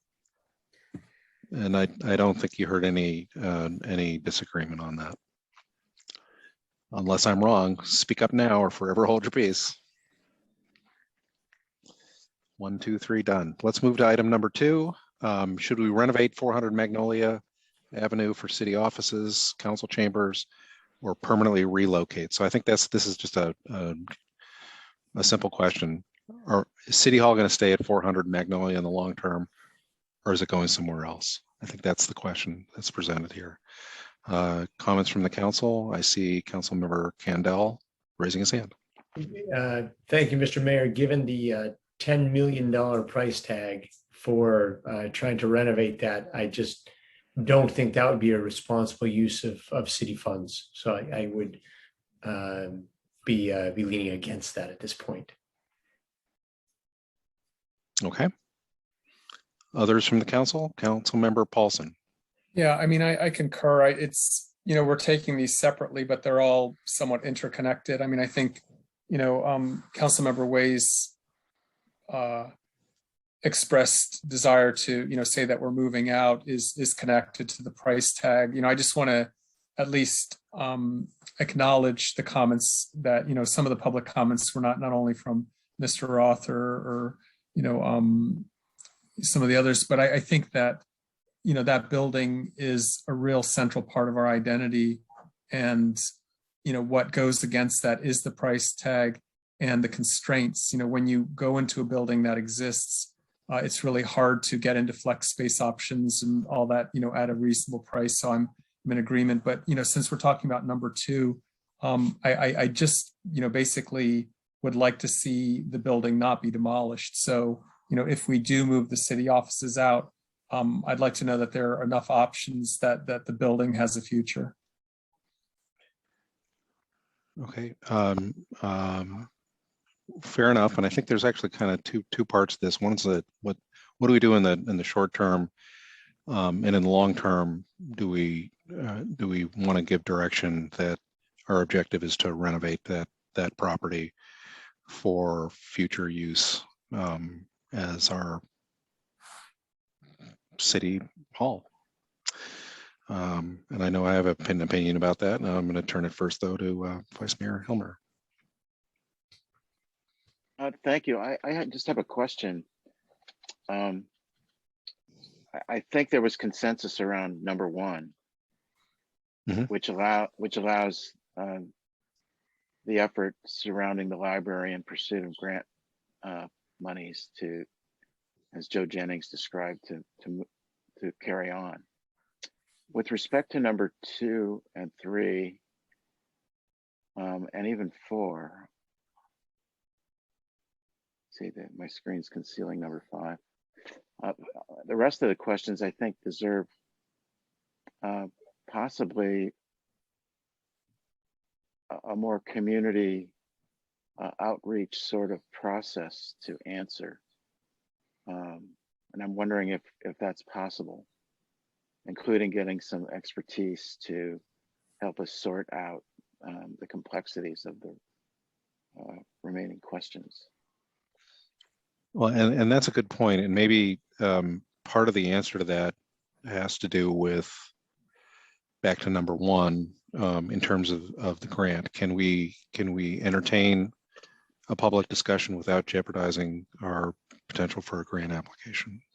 Well, if the library's going to move forward, you know, it seems that it could move forward on its own, or it could move forward. That sounds right to me, but I just want to make sure we all understand that. Well, I'm sorry, Mr. Mayor, I have a question. My understanding from hearing from our city manager was that we have certain things that they're looking for us to give them direction on tonight. Right. Now, one of them is, you know, what do we want to do with this new parcel so they can start looking for bids and you know, start moving forward. I think it's in everybody's best interest not to delay this. So I would love to give our staff the direction that they need to move forward. On the library or something bigger than that? Well, I would ask staff that question. I know these questions are posed to us right now with the hope that we would give them answers to these questions tonight. I know there's a priority list in our staff's mind as far as which of these questions really need to be answered tonight and which one we can punt down the road. I mean, I personally would like to answer them all tonight, but I understand the desire to get more community input. I think community is on tonight to get community input. I mean, that's the whole point of doing this. Right. But I would ask staff, you know, what are you looking for tonight so that we can help you move this project forward? And just to be clear, I mean, I think we've already talked about one, and I think that we do have some consensus around that issue in terms of the location of the library. Two, I think, is really focused on the long term. Are we going to take City Hall and put it somewhere else? Or are we going to continue to use City Hall and look forward to that purpose for that building at 400 Magnolia for that use in the long term? It doesn't preclude further discussion about interim solutions for what we do about city offices or things of that sort. I think the question is, are we going to make a commitment or not to keep City Hall 10 years from now where City Hall is now? So Councilmember Wade, go ahead. I saw the city manager raise his hand, so maybe. Oh, Dan? Yeah, let's go ahead. Wanted to maybe address, I think Councilmember Candell asked a good question to frame what staff most urgently needs. The more direction you give us, the easier it is for us to go get the answers to the questions of what things cost. And the less direction you give to us, the more difficult it is for us to come with real numbers. We're going to keep talking in broad ranges without direction. I want to build on something Joe Jennings, I think, was trying to get at when he was talking about capturing synergies. In some respects, if you decide now or in the near future that you want us to explore a civic campus approach to the Rose Lane property, I'd probably be working with Julian and with Franklin Escobedo, our community services director, to submit an application to the state that is for a 2-building library that happens to have some city offices in it. And I would try to maximize how much of that footprint qualifies as a library so that we could maximize the grant opportunity. And by that, I mean, if, as you heard Julian say, if you build a multi-purpose room in one of the buildings and it's the council chamber once every 2 weeks, and it's the planning commission chamber once every 2 weeks, and then the rest of the time it's programmable space. That's part of the library in my mind. I can make a pretty good argument to the state for that. So I think the most urgent thing for us is direction along those lines, because we need to figure out what we're putting into that grant application. The longer that we take on other items is just the longer we run the risk that we have to activate a contingency plan because we have to close down City Hall. And I know Councilmember Paulson made reference to his concern about that. We've invested a lot of money and training in the last year so that the city can operate remotely if necessary. So my contingency is actually we would immediately pivot to operating remotely until we could secure space. And I think we could easily operate the city for a month or two remotely if for some reason we had to do that. So my thought for saving money is just stay in 400 Magnolia as long as possible. And then if that unfortunate day comes during a construction for a new facility or before leased space is ready to be occupied as City Hall, you pivot to online temporarily and or rent a trailer for a short period of time so there's some public space. And as Councilmember Way pointed out, we do have some other civic buildings and partners that might give us temporary access if we needed to, so that we could do that pivot.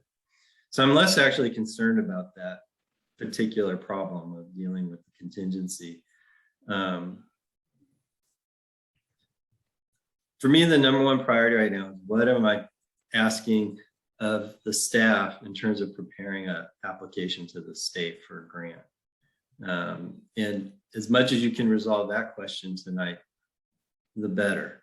And just a quick question to clarify, so we've said we're moving the library, to the Rose Lane property. It sounds like what you're saying is you also want to know, is it going to be a 5,000 square foot space or a 10,000 square foot space? Meaning, are we moving just the library or library and city offices so that even if it's city offices, it'd be part library, it'd be included in your grant? That's the type of thing that you would like to know tonight. Yeah, and let me be clear, I'm not proposing the offices would be in the grant, but I think there's an argument to be made that a multi-purpose room and a plaza could be in the grant. Now that said, if you tell us, no, we want you to figure something else out for the city offices, we're gonna come back to you in a meeting or two and say, how big a library are you comfortable with? Because that's going to be part of what we tell the state is how big the new facility is going to be. We've been using this idea of 2 5,000 square foot blocks because it just creates a nice simple synergy. As Julian said, we haven't done a true space analysis. We do have some old space analyses that are part of what informed the community facilities master plan, parcel master plan, and we could certainly go back to look at those. But those of you who worked on that plan know the world of library space planning is very dynamic. And in fact, I think if I brought Franklin Escobedo in front of you, he'd agree with me. We, as much as possible in a new library, are going to propose building a box and then putting every single piece of furniture on wheels, because that's what a lot of modern libraries are doing so that they can constantly rearrange the library to suit whatever's happening in the library at that particular moment. So I don't know if I got to all of your questions, but, and I did want to say we're sensitive to the fact that if we go with modular construction or some other form of construction, it needs to blend as much as one can blend it with the neighborhood. And you saw in some of those photos, there are techniques to do that. It's not going to blend the same way traditional construction blends, but it can be blended to a significant degree. So can I amend my, thank you for that explanation. So I would like to further elaborate on what I think we should do tonight. I think we should agree that the library will be not returning to 400 Magnolia and will reside at the community facility parcel, and that we should immediately or as soon as possible explore modular construction of that site so that we can get it up and running, because we don't know what 7.1 earthquake might happen next that is going to cause our safety issue for our 108-year-old City Hall building. I would also like to propose that we engage the process of making a combined campus there so that we can maximize our request for library funding from the state grant as a possibility. If that doesn't work out, then we're going to have to figure out another location for city office buildings.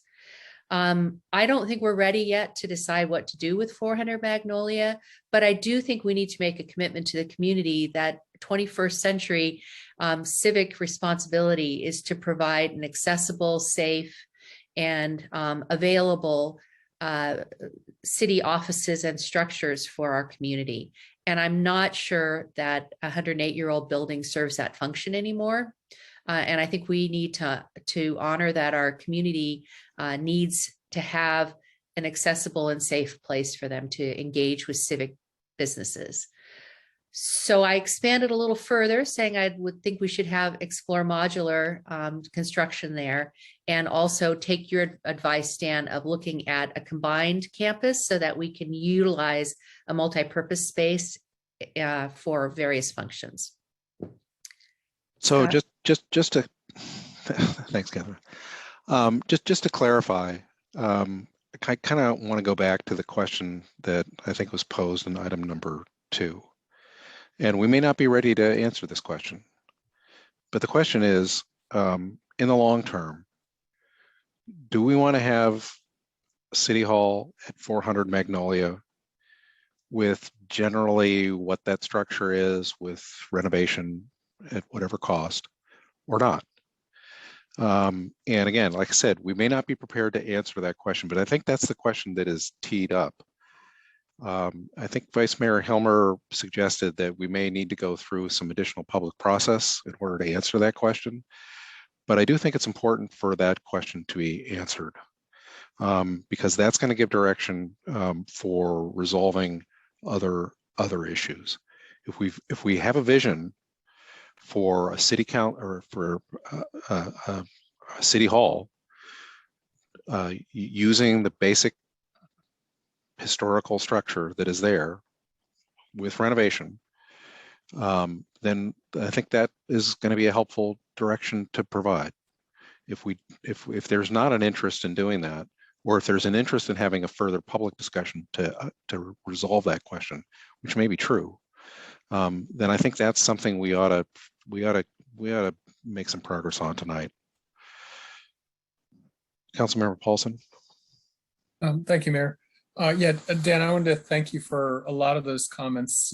One, the fact that there is a contingency plan, that we've gone through COVID and we could, that reassures me, because I don't want to feel like our decisions are based on, imminent danger and we make a bad decision or any kind of pressure.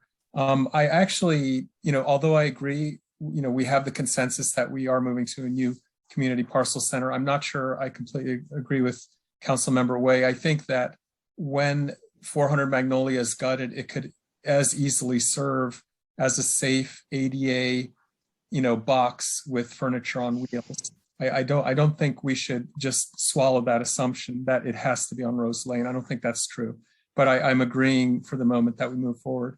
The way I frame this, and I think Dan really hit the nail on the head for me, this is a little bit like our last council meeting where we had the constraint of an opportunity in front of us. So last meeting, there was a one-time chance to widen the sidewalks between Ward and King. And that was because of what was going on with the construction there. And here, I think, the grant money that we have, the cost of capital right now, and the deadline of the February grant creates something where it kind of frames questions 1 through 4. And I believe, that's my reasoning for why the synergy of having, chambers with the library. I mean, we're allowing ourselves to start from scratch and build something that will essentially give us a community focus, a community center. I think right now, 400 Magnolia is really, it's a bellwether, traditional, beautiful, symbol. But unless we put $10 million into it, we're not going to get what we need. And we have that space in Rose Lane plus parking and plus future expansion and so forth. So, to go to your point then, Mayor, for number 2, I think that I'm suggesting that we do move City Hall as well as library there for the purposes of maximizing what can be done on the Rose Lane property. It's sort of all or nothing within this. On a permanent basis. I just want to get clarity that that's on what a permanent you're suggesting. basis. Yeah, because we'd be building space that would be for office and mixed use and flex space. It would be library and that, and it would basically be putting our eggs into that basket. And Okay, that's so grant money. that I think that kind of boiled the issue on number 2 down. So I think your suggestion is to the answer to the question, should we renovate 400 Magnolia for city offices and council chambers or permanently relocate these uses? It sounds like you're on the side of permanent relocation. Is that right? Correct. Who else on the council wants to weigh in on that specific question? And let's keep it to that question for now. Councilmember Candell? I, along with council members Way and Paulson, are in favor of permanently relocating council chambers and offices from 400 Magnolia to the parcel on Rose Lane. I think, let me just say that I believe that we have city council meetings so that we have the opportunity for public to weigh in on these issues. They're noticed, everybody, can give their opinions. And I get frustrated sometimes when we punt the ball down the road and say, yeah, well, we didn't get enough public opinion. Let's not do anything and put it off for longer. I think we do have to get this grant in. I think we do have to make some decisions. And I think there's nothing wrong with making decisions. That's what we're here for. So, and that's why I wanted us all to focus on the specific question that's presented in item number 2. And I think I've heard from you, Scott and Gabe, that your preference is to answer that question, permanently relocate the current uses to another location, wherever that is. Did I misstate your view, Gabe? Thank you, Mayor. The only thing I'd add is I'm saying that this permanent is, with the expectation that we get the grant money. I mean, we're going in all eggs in one basket to try to make this happen. Right. So we're trying to give our staff direction here, and I just want a simple answer to the question. Is that your preference? Yes, for tonight. That's permanent relocation. Yes. Councilmember Way, was that consistent with your preference as well? Yes, it is, but I am not ready to decide what to do with 400 Magnolia in a permanent. Understood. That's not the question. Yeah, I think that to Vice Mayor Hilmer's comment, that needs a lot more public discussion. But I firmly believe that we need to create a concept for a 21st century civic building that involves a new library and community center and spaces in which our community can engage with our local governance. Right, you got that. So just to be clear, your view is consistent with what we heard from council members Candell and Paulson. Yes. You want a permanent relocation of City Hall. Vice Mayor Helmer, do you have a view on that? I think the city manager summed it up for the direction he's asking for. And I think 3 council members have weighed in, and I recognize a consensus there, consistent with the city manager's request. Okay, so I think I understood that. And I will end the conversation on this point by expressing a contrarian view. I feel like we have a tremendous asset with the city hall that we have, and I recognize that there are costs associated with the renovation of that structure in order to make it last into the future. But I think that it would be likely the perspective of our community that is an asset that is not to be discarded. So I would not be in favor of a permanent relocation of City Hall from that location. But we all have our different views.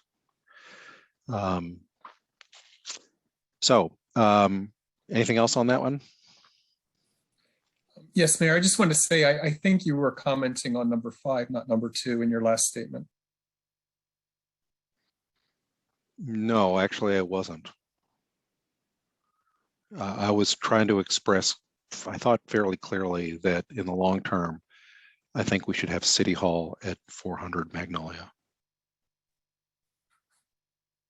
Okay, and the only reason I bring that up is because I am in agreement that the building should be preserved and not demolished, and that it is a landmark. I just don't know that, housing 23 people at the price tag of 10 million is the right way to do it. And I understand that, and you've articulated that, and I appreciate that perspective and the perspective that others have shared. I just have a different perspective, so I want to make sure that that's there on the record. Anything else on this item, Catherine? Yeah, I think it just needs to be clear to the public that we are committed to further examining what uses that 400 Magnolia can have. It's an iconic structure, and it's not being demolished at this. That's not a discussion point, and it may be repurposed for something else that the public uses, or it has potential to be repurposed for other private uses. We just haven't gotten that far yet. And I just want to make sure that that's clear, that that this is not something in which we are going to make a permanent change to that building at this point. Does and that's fair enough. And I think that's consistent with the conversation that we've had. I just wanted to make sure that my own views are expressed. And my own views are that City Hall should remain where it is. And we'll have to work out how that should happen. But if that is not the wish of the council, then I understand. Okay, anything else on this topic? Mr. Mayor, might be helpful to summarize what's next. Yes, go ahead. Mr. Mayor, I have one last comment. Please. I see the direction given tonight as giving the city manager and staff the optimum flexibility, given the conditions that have been described tonight surrounding these questions. So I'm looking forward to seeing how we can progress on optimizing the funding opportunities that are presented here, and then seeing how we can maintain flexibility around the other questions as long as possible, including a public education effort that describes what we're facing, so that the public can not help us, but also understand the real estate asset management issues we're facing. And how we find funding for this is going to be the key set of issues. Thanks. And that's fair enough. And I think Dan Schwartz, you wanted to maybe clarify where we are. So our first priority now is to put together a description of a project that would be something we could submit to the state. As part of that, I heard the council give direction to include the synergy of having the city offices move with the library and see what that looks like. We plan on coming back to start that particular part of the conversation at your second meeting in November, just to kind of give you an update and where we're going and what we're looking at. I'm also hearing correctly a lot of folks wondering, well, how are you going to pay for this stuff? A, if there isn't a grant, and B, if there is a grant, there's still a bunch of costs. So I'm not going to promise you that on November 17, I'll have all the answers to that, but we'll start to talk a little more about what pots of money do exist out there, and what options and opportunities we have. We'll also start to do some research into what types of experts could come in to talk about what to do with City Hall, 400 Magnolia, if it's going to get renovated into something.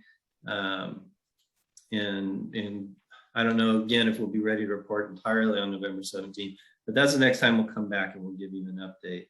You'll recall I said we're going to devote your November 3rd meeting to almost entirely about the housing element. So we'll try to keep these issues separate as we move them along. And I just want to be clear. I know I said this last meeting. I didn't say it at this one, but it was never our intention to suggest we would demolish 400 Magnolia. I know that got out in the community a little bit, and that was certainly never our intention whatsoever. So, thank you, Mr. Mayor. Okay, well, thank you, Dan. That was helpful. And I think that the main thing that we want to come out of this meeting today, and I think we've kind of touched on all of the items that Julian has on his slide to some extent or another. But I think the main issue is we need to make sure that you feel confident that you have the direction that you want from the council to proceed with the grant application that we need to move forward with for February. I think I have sufficient direction now, and certainly we will continue to talk to our partners, such as the Commons Foundation, because they'll be integral to our effort. Okay. As well, the local neighborhood, which we heard from this evening, as well on that. So, as I said, the main thing that I want to make sure you feel confident is that you have sufficient direction for you to take the next steps to move forward with the grant application, so we don't jeopardize those opportunities. And it sounds like you do. Yes, thank you, Mr. Mayor. Okay. So again, I think we've actually kind of touched one way or another on all of the questions that are presented on the slide. So I want to invite the council to disagree with me on that. And if there are further items that are worth discussion, let's bring them up. And I see Councilmember Candel's hand is up. Thank you, Mr. Mayor. Number 4, I know Councilmember Way suggested the modular construction. I would respectfully disagree on this issue. I have found in general in my own life, every time I try to save some money at the expense of quality, I end up regretting it 5+ years down the road and wish I had done it differently. I think we're in, again, a unique situation where we have the Commons Foundation helping with funding. We have a potential grant helping with funding. Again, it's almost a similar scenario as the last meeting, where this is an opportunity to get the funding to do something really special and really nice here. I think the Rose Lane people would appreciate that. I think that the Commons Foundation would be able to raise money more easily. They've submitted drawings, which I thought were beautiful. I think if we say, hey, we're going to put up, modular buildings, it may be a little tougher for them to raise the funds. So I think, and again, I don't know for our city manager if they need a decision by the council of which of those directions at this point to pursue. But I would like city staff, my view anyway, is I would like city staff to pursue at least the traditional construction as far as coming back with funding and bids and all that stuff, and not cast that aside at the expense of the modular option at this point. And that's a helpful clarification, and I appreciate that comment, because one way or another, we're going to be building a permanent facility, and we need to do it right and get that process started now. Councilmember Paulson. Thank you, Mayor. I'm tending to agree with the direction to try to enhance the aesthetic, because this is something that's for the next who knows how many years. We've had 400 Magnolia for about 100 years, so the price tag I think is part of the question. So modular was estimated at 3 million and traditional at 5 million. So in question 4, I'm wondering if we can look at a possible modular pricing that resembles, the type of architecture we need. So right now, the police station looks a little bit like modular construction. City Hall looks pretty custom and unique.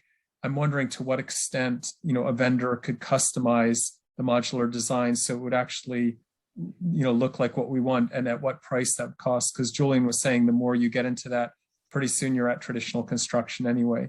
So assuming that, durability and functionality and all that is identical. We're really talking about, you know, do we want to pay 2 million more for a certain look and feel? And I'm, you know, hoping that in step number 4, we can see if modular can approach the aesthetic we want at a cost savings. I have a question to the mayor. Yeah, please. Regarding modular construction, I can foresee ways that we could take advantage of those, as Julian described them, those technologies. And from public street frontages, for example, and there's a famous example of this down in Santa Barbara, I think, the Women's Club there, an architect named Irving Gill, where he had very simple buildings, but he surrounded the buildings with arcades that were tilt-up concrete construction, where they could basically use modular technologies on site.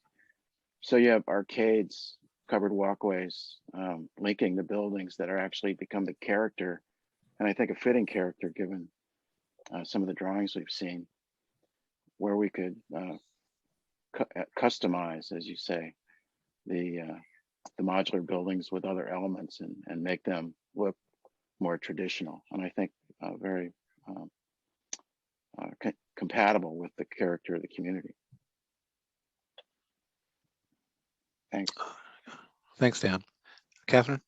Scott, I appreciate those comments. I just wrote down when Julian was presenting about the modular buildings. While it might not be a statement building, it could serve the public well. And I think that's the balance we're going to have to do is we can, for a price point, get a very functional and aesthetically pleasing building and get it built quickly, or go through a long process that we've already gone through of design and RFQs or RFPs, whatever they are, with a new architect and all that. And I don't want us to get bogged down with that at this point. So I just want us to be aware that the streamlining of this project for the benefit of the community and not necessarily getting a statement building may be the best thing for us in the long run. But I appreciate your wanting to get an architecturally efficient space in there too. Julian, I'm wondering if, and you and I need to spend a little more time on the state library grant documentation, but I'm wondering if we couldn't try to craft the application in a way to maximize the dollars awarded and then do a design build process where we invite proposals for both modular and traditional construction. We could just say, you tell us, you know, if you did it modular, what it would cost, and if you did it in a more traditional manner, what would it cost? I mean, you think that's a feasible approach? Because that would answer the question for Councilmember Candell. What's the delta? Well, how much do I save if I go with one versus the other? I know we've estimated it.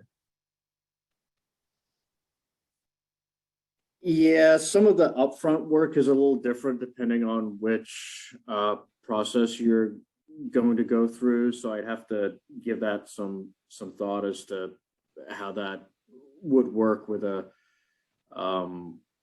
alternate. You can still obviously do a design build with a full architectural as opposed to a modular. So you know, there's the main difference is if we're doing modular, we're doing a design build, then you're not hand selecting your architect, you're hand selecting your architect contractor combination.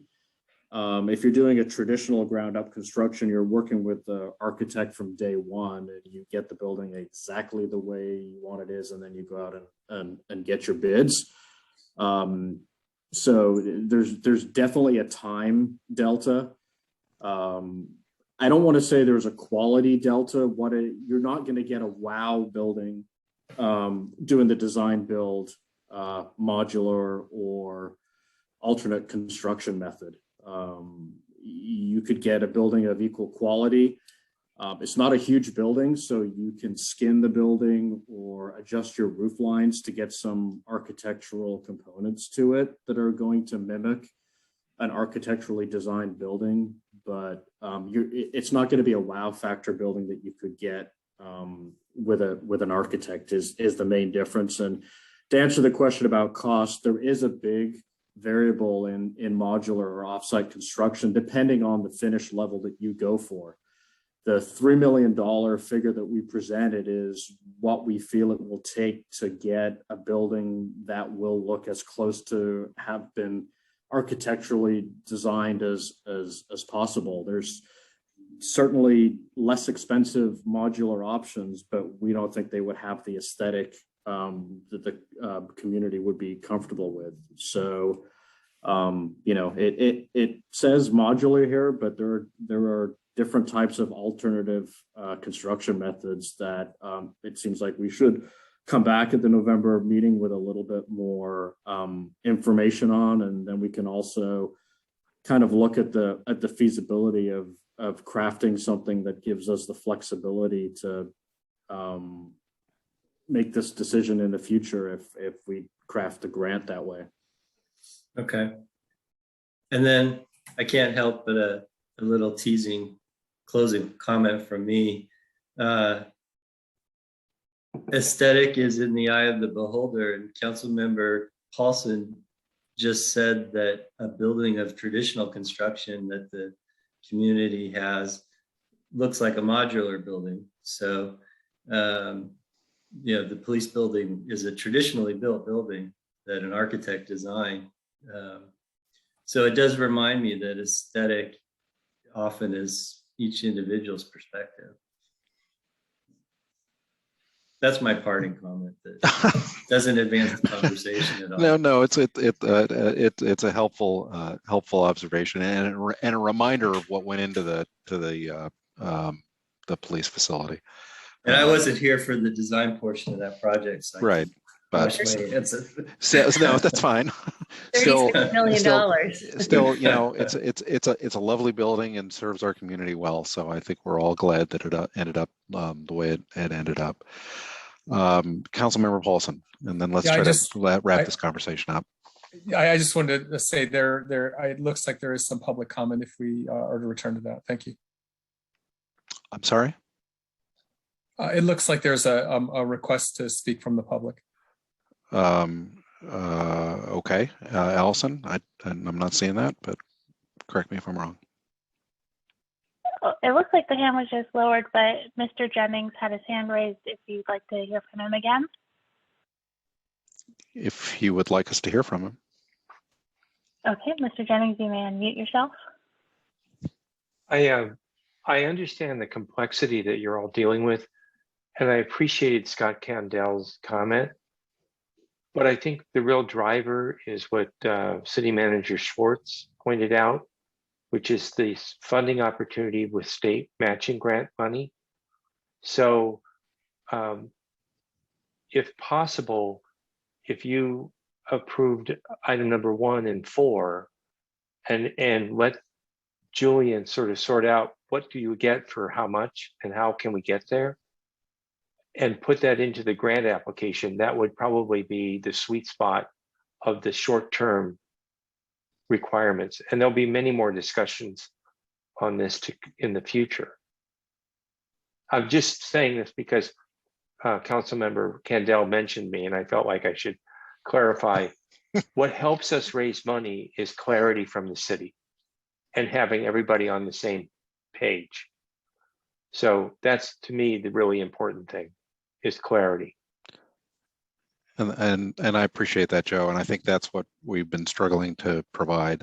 I think I heard from our city manager that he has sufficient direction to move forward expeditiously with our grant application in a way to maximize that opportunity. So Dan, tell me if I'm wrong, but I think that's what I heard from you earlier. I agree, and we'll return for an update on the 17th of November. Okay, that's where I thought we were. So again, we've kind of skittered around all the questions that Julian presented to us. Are there? This is not an action item. This is an issue for direction to our staff and city manager. So Anything else from the council on this item?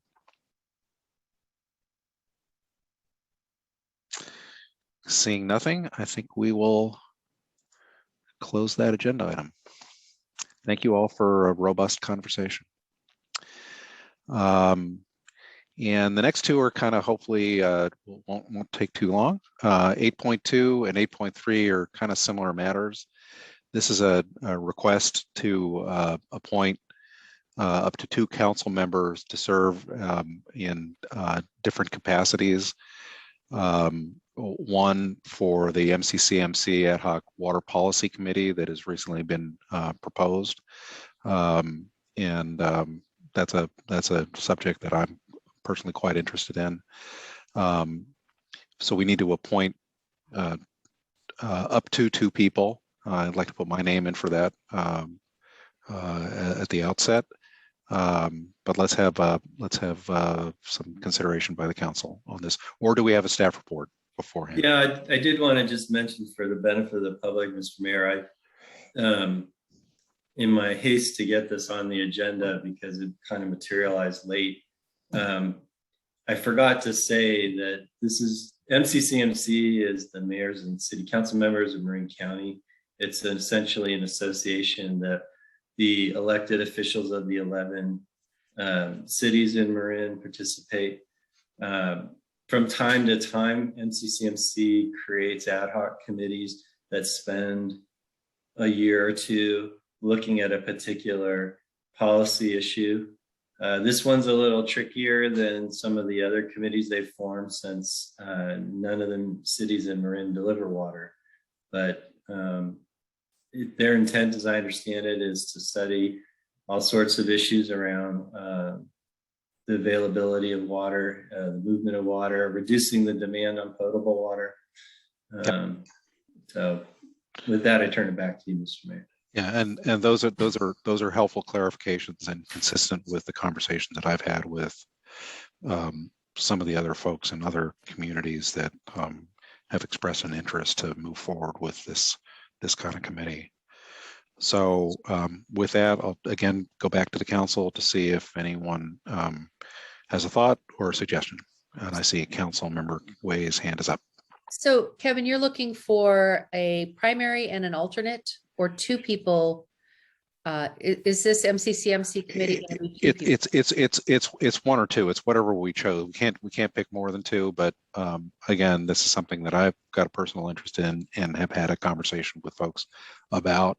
If anyone else on the council would like to join in that process, now's the time to raise your hand. I think you're the perfect fit, Kevin. So I would like to put your name forward as the primary person for this representation. And I don't know if any of my other colleagues are interested in being the alternate or the secondary one, but I think you definitely should be our primary. Okay, thank you for that. I appreciate that that comment. Anyone else on the council want to weigh in on this? Because I don't think we have to pick 2. We can go with 1 if that's what the council chooses. How about Vice Mayor Dan Hilmer, since you've been on flood control for many years? Now you know a lot about water in the Ross Valley. Want to be the alternate? Okay, I'll be the alternate. Thanks, Dan. Okay, so I think we've got this. Do we need a vote on this? You have the appointment authority, Mr. Mayor, so it's up to you. Sometimes you've called for a vote, and sometimes you've done the appointment yourself. I think we have an expression of consensus on this, and with that, I'll just go ahead and make the appointment along the lines that we've just discussed, and appreciate Vice Mayor Hilmer helping me out in that capacity. So unless there's further discussion on that, I think that appointment is made. And we can move on to 8.3.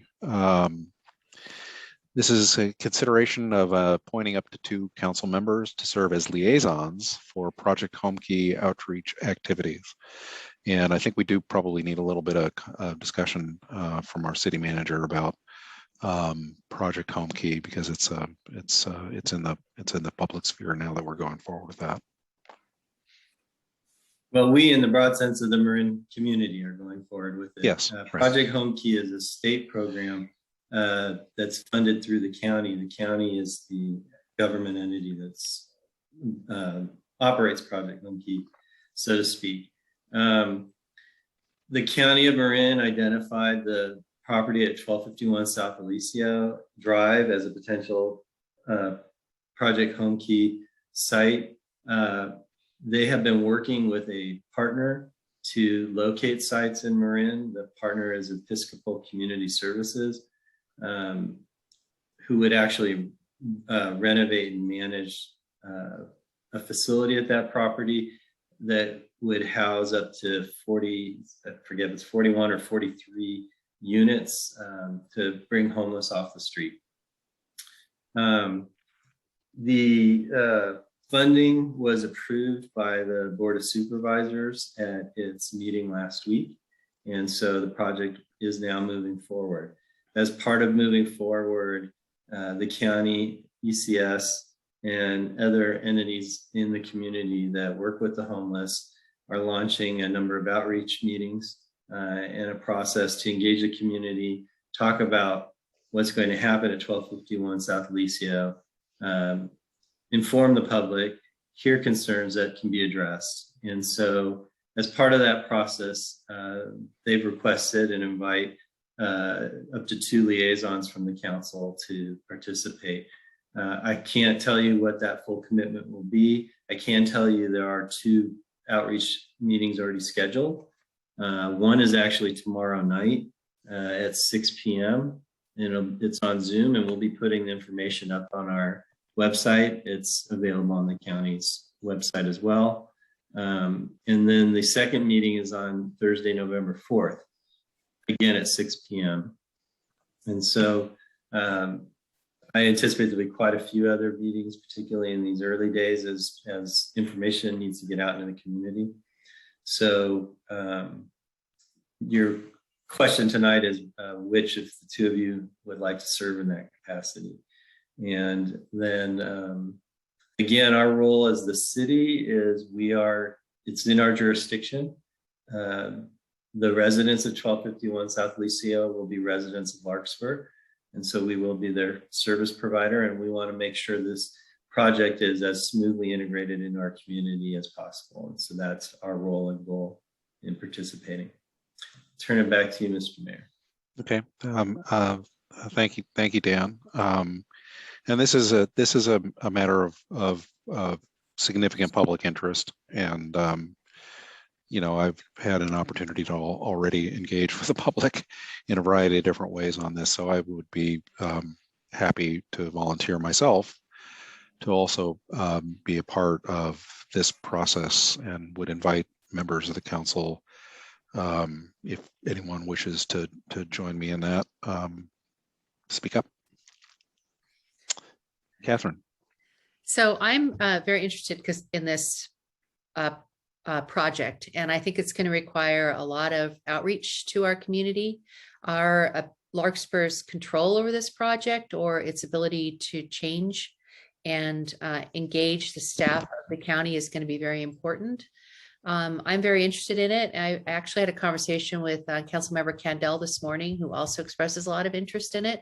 So I'm putting forward my name as somebody who would like to be part of this conversation. And I don't know if Councilmember Candell is too, but I think we need to have community members who will be open to the conversation and a lot of the questions that are going to be raised. So I'm interested. Anybody else? Good. Well, I think Scott's name was just offered. Scott, this is something you want to do? Well, I think it will probably end up being a thankless position with a lot of people yelling at us. But it is something that I believe strongly in. So I would be willing to do this. If, Mr. Mayor, you have a passion for it, I don't want to take your spot, as we're only allowed to have 2 people. But I would be willing to do this if you did not want to do it. Well, I'd be happy to do it, but I'm excited that you're showing enthusiasm for it along with Catherine, and I would be perfectly happy to step back and let the 2 of you be our representatives on this matter. Anyone else on the council have a view on this? Yeah, I was interested, but I'm very happy to see Catherine and Scott do it. So I support both of them, and you if you want to. Let's all do it. No, I think we have. Unless anyone else has a comment or a question on this, I think it's in my purview to go ahead and make the appointment of council members Way and Candell to serve in this liaison capacity, unless there's an objection. I think you do have a member of the public with their hand raised. Oh, we do. Okay, good. All right. Allison? Thank you. We have some emailed comments as well as some hand raised. So our first good. comment will come from Randy. Go ahead, Randy. Randy, Hi, what's your last name? My name's Randy Collins. Collins. Okay, thank you. I live across the creek from 1251 South Alicio. And this is hopefully going to be an engaging process, but I'm kind of alarmed about what the processes look like already because it looks like a snow job. And I want to offer you, our political representatives and leaders, the juxtaposition of how much time and care and consideration you've just given over the city hall and the library, which could transform Larkspur, and how quick it seems at this early venture that the community is ready to go. Let's invite 43 homeless people and give them a $500,000 house with no accountability. So I'm a structural engineer, and I am professionally trained to think what can go wrong here and make a plan for when that happens.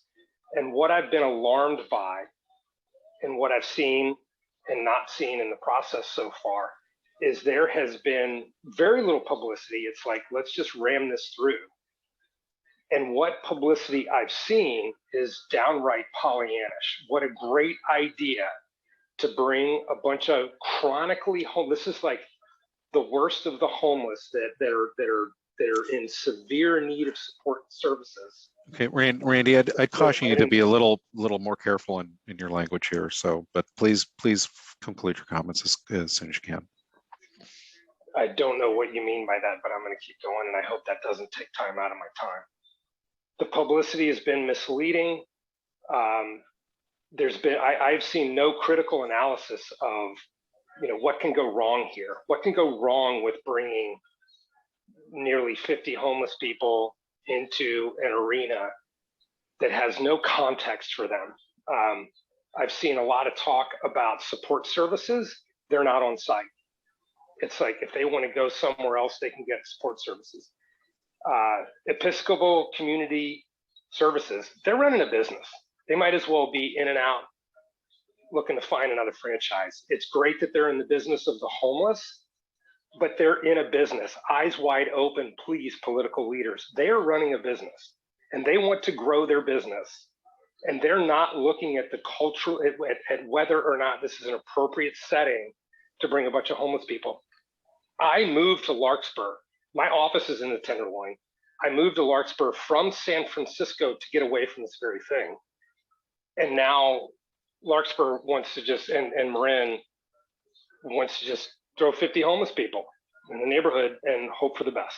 So this is going to be a process. We're going to be engaged. The number one thing that I plead for in this meeting is just that you think when you go to bed tonight, and as this goes on, 5 years from now, you're walking around Larkspur, and are you the guy, are you the woman, are you the political leader that invited homeless into the neighborhood with no questions asked, no support, and there they are, and we're looking more like the Tenderloin than like Larkspur. Okay, thank you for that, Randy. I think we're appreciate your comments, and see if there's anybody else in the public who would like to weigh in on this. Our next comment will come from Mark Schulman. And Mark, please keep in mind, I'm gonna have a timer on this to keep you under 3 minutes. Go ahead. Thank you. Thank you, Mayor, and thank you to the City Council. I appreciate your interest in this issue. I sent a email that I was hoping would be read, but I was able to jump on here, and so I'll just read my email. And of course, Allison doesn't need to read it. Dear Larkspur City Council, when selecting a liaison for this project, I hope that you choose a representative who will ask the hard questions about having 43 formerly homeless single adults in a community of families with small children. Please ask the developer, based on their extensive experience, number one, what percentage of residents typically have mental illness? 2, what percentage of residents typically have substance abuse problems? 3, and most importantly, what will the residents do all day since they will have no work or treatment requirements? I hope that whoever represents the City Council at these meetings asks those important questions. I imagine these childless adults spending their days relaxing in the nearby parks or strolling the neighborhood. Of course, this is their right, but the nearby parks mostly serve children. And how will 43 single adults, mostly not from Marin, by the way, that's their target audience, how will they be a positive contribution in this type of environment? What mechanisms will the developer put in place so the residents have a vested interest in being good neighbors? I'm afraid the answer is none. They have not put any forth. And in fact, because of California's Housing First law, there is nothing that they can really require once the residents move in. This makes me afraid. I hope that the Larkspur City Council and our political leadership pushes them on these important questions and gets commitments from them that protects our community and makes these residents an important part and a contributing part of the Larkspur community. Thank you for your time. Thank you, Mark. Appreciate that very much. Anyone else in the queue, Allison? As Mr. Schulman mentioned, he emailed comments ahead of time that will be added to the agenda packet. We received 2 more emails during the meeting as well that I'll read. This first one came from Joan Warren. They state, we don't subscribe to the Marin IJ. What other means are being used to create awareness to the neighborhood, which would include the parents of Basage, Kent Middle School, Marin Catholic, and Redwood High School school children? Do you realize the number of parents, grandparents, and children that use South Alicio as a means to walk or ride to school or use the paths in local parks for recreation every day? I live in the immediate neighborhood and feel blindsided by this project. I have yet to receive any communications from Ann City, County, or ECS. And again, that was from Joan Warren. And we received an e-comment from John Warren. This reads, 26,638 square foot buildings, South Alicio Drive to house all city services, including the library, address 125 South Alicio Drive. This potentially could have been related to the prior item number 8.1. And again, that comment came from John Warren. And I'm just looking for any further raised hands or emailed comments. And there's no further public comment.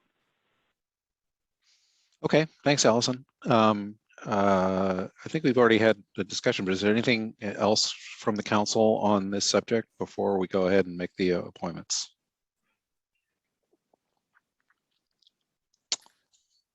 We're very early in this process, but I think it's really important that the public knows that Larkspur's role, what our decision-making role in this is at this point, is very minimal.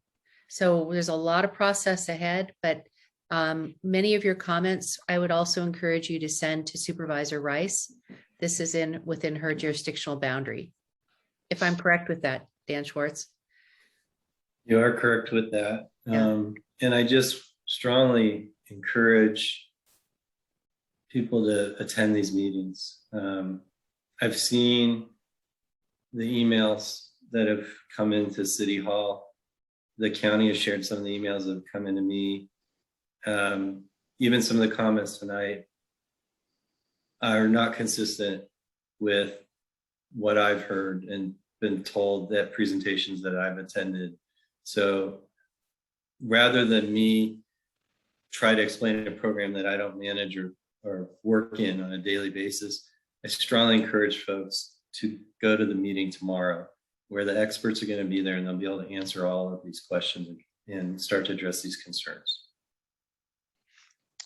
And thank you for that. I think those are well taken comments, and appreciate very much our two council members who have volunteered to be the liaisons to this committee. It's going to be a challenging conversation. So, although I'm going to leave it to you guys to take the lead on it, I hope you understand that, at least from my own personal perspective, I'm ready, willing, and able to back you up.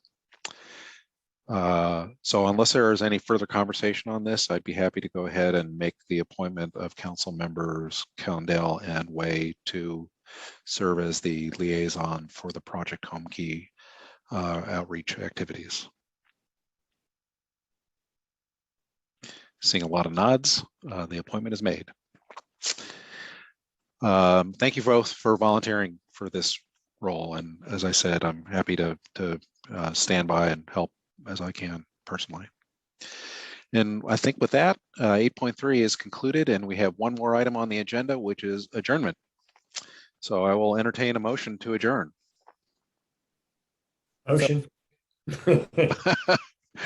So moved by Councilmember Condell. If I can have a second, and then I'll just go ahead and do it. Second. We got a Councilmember Pelson.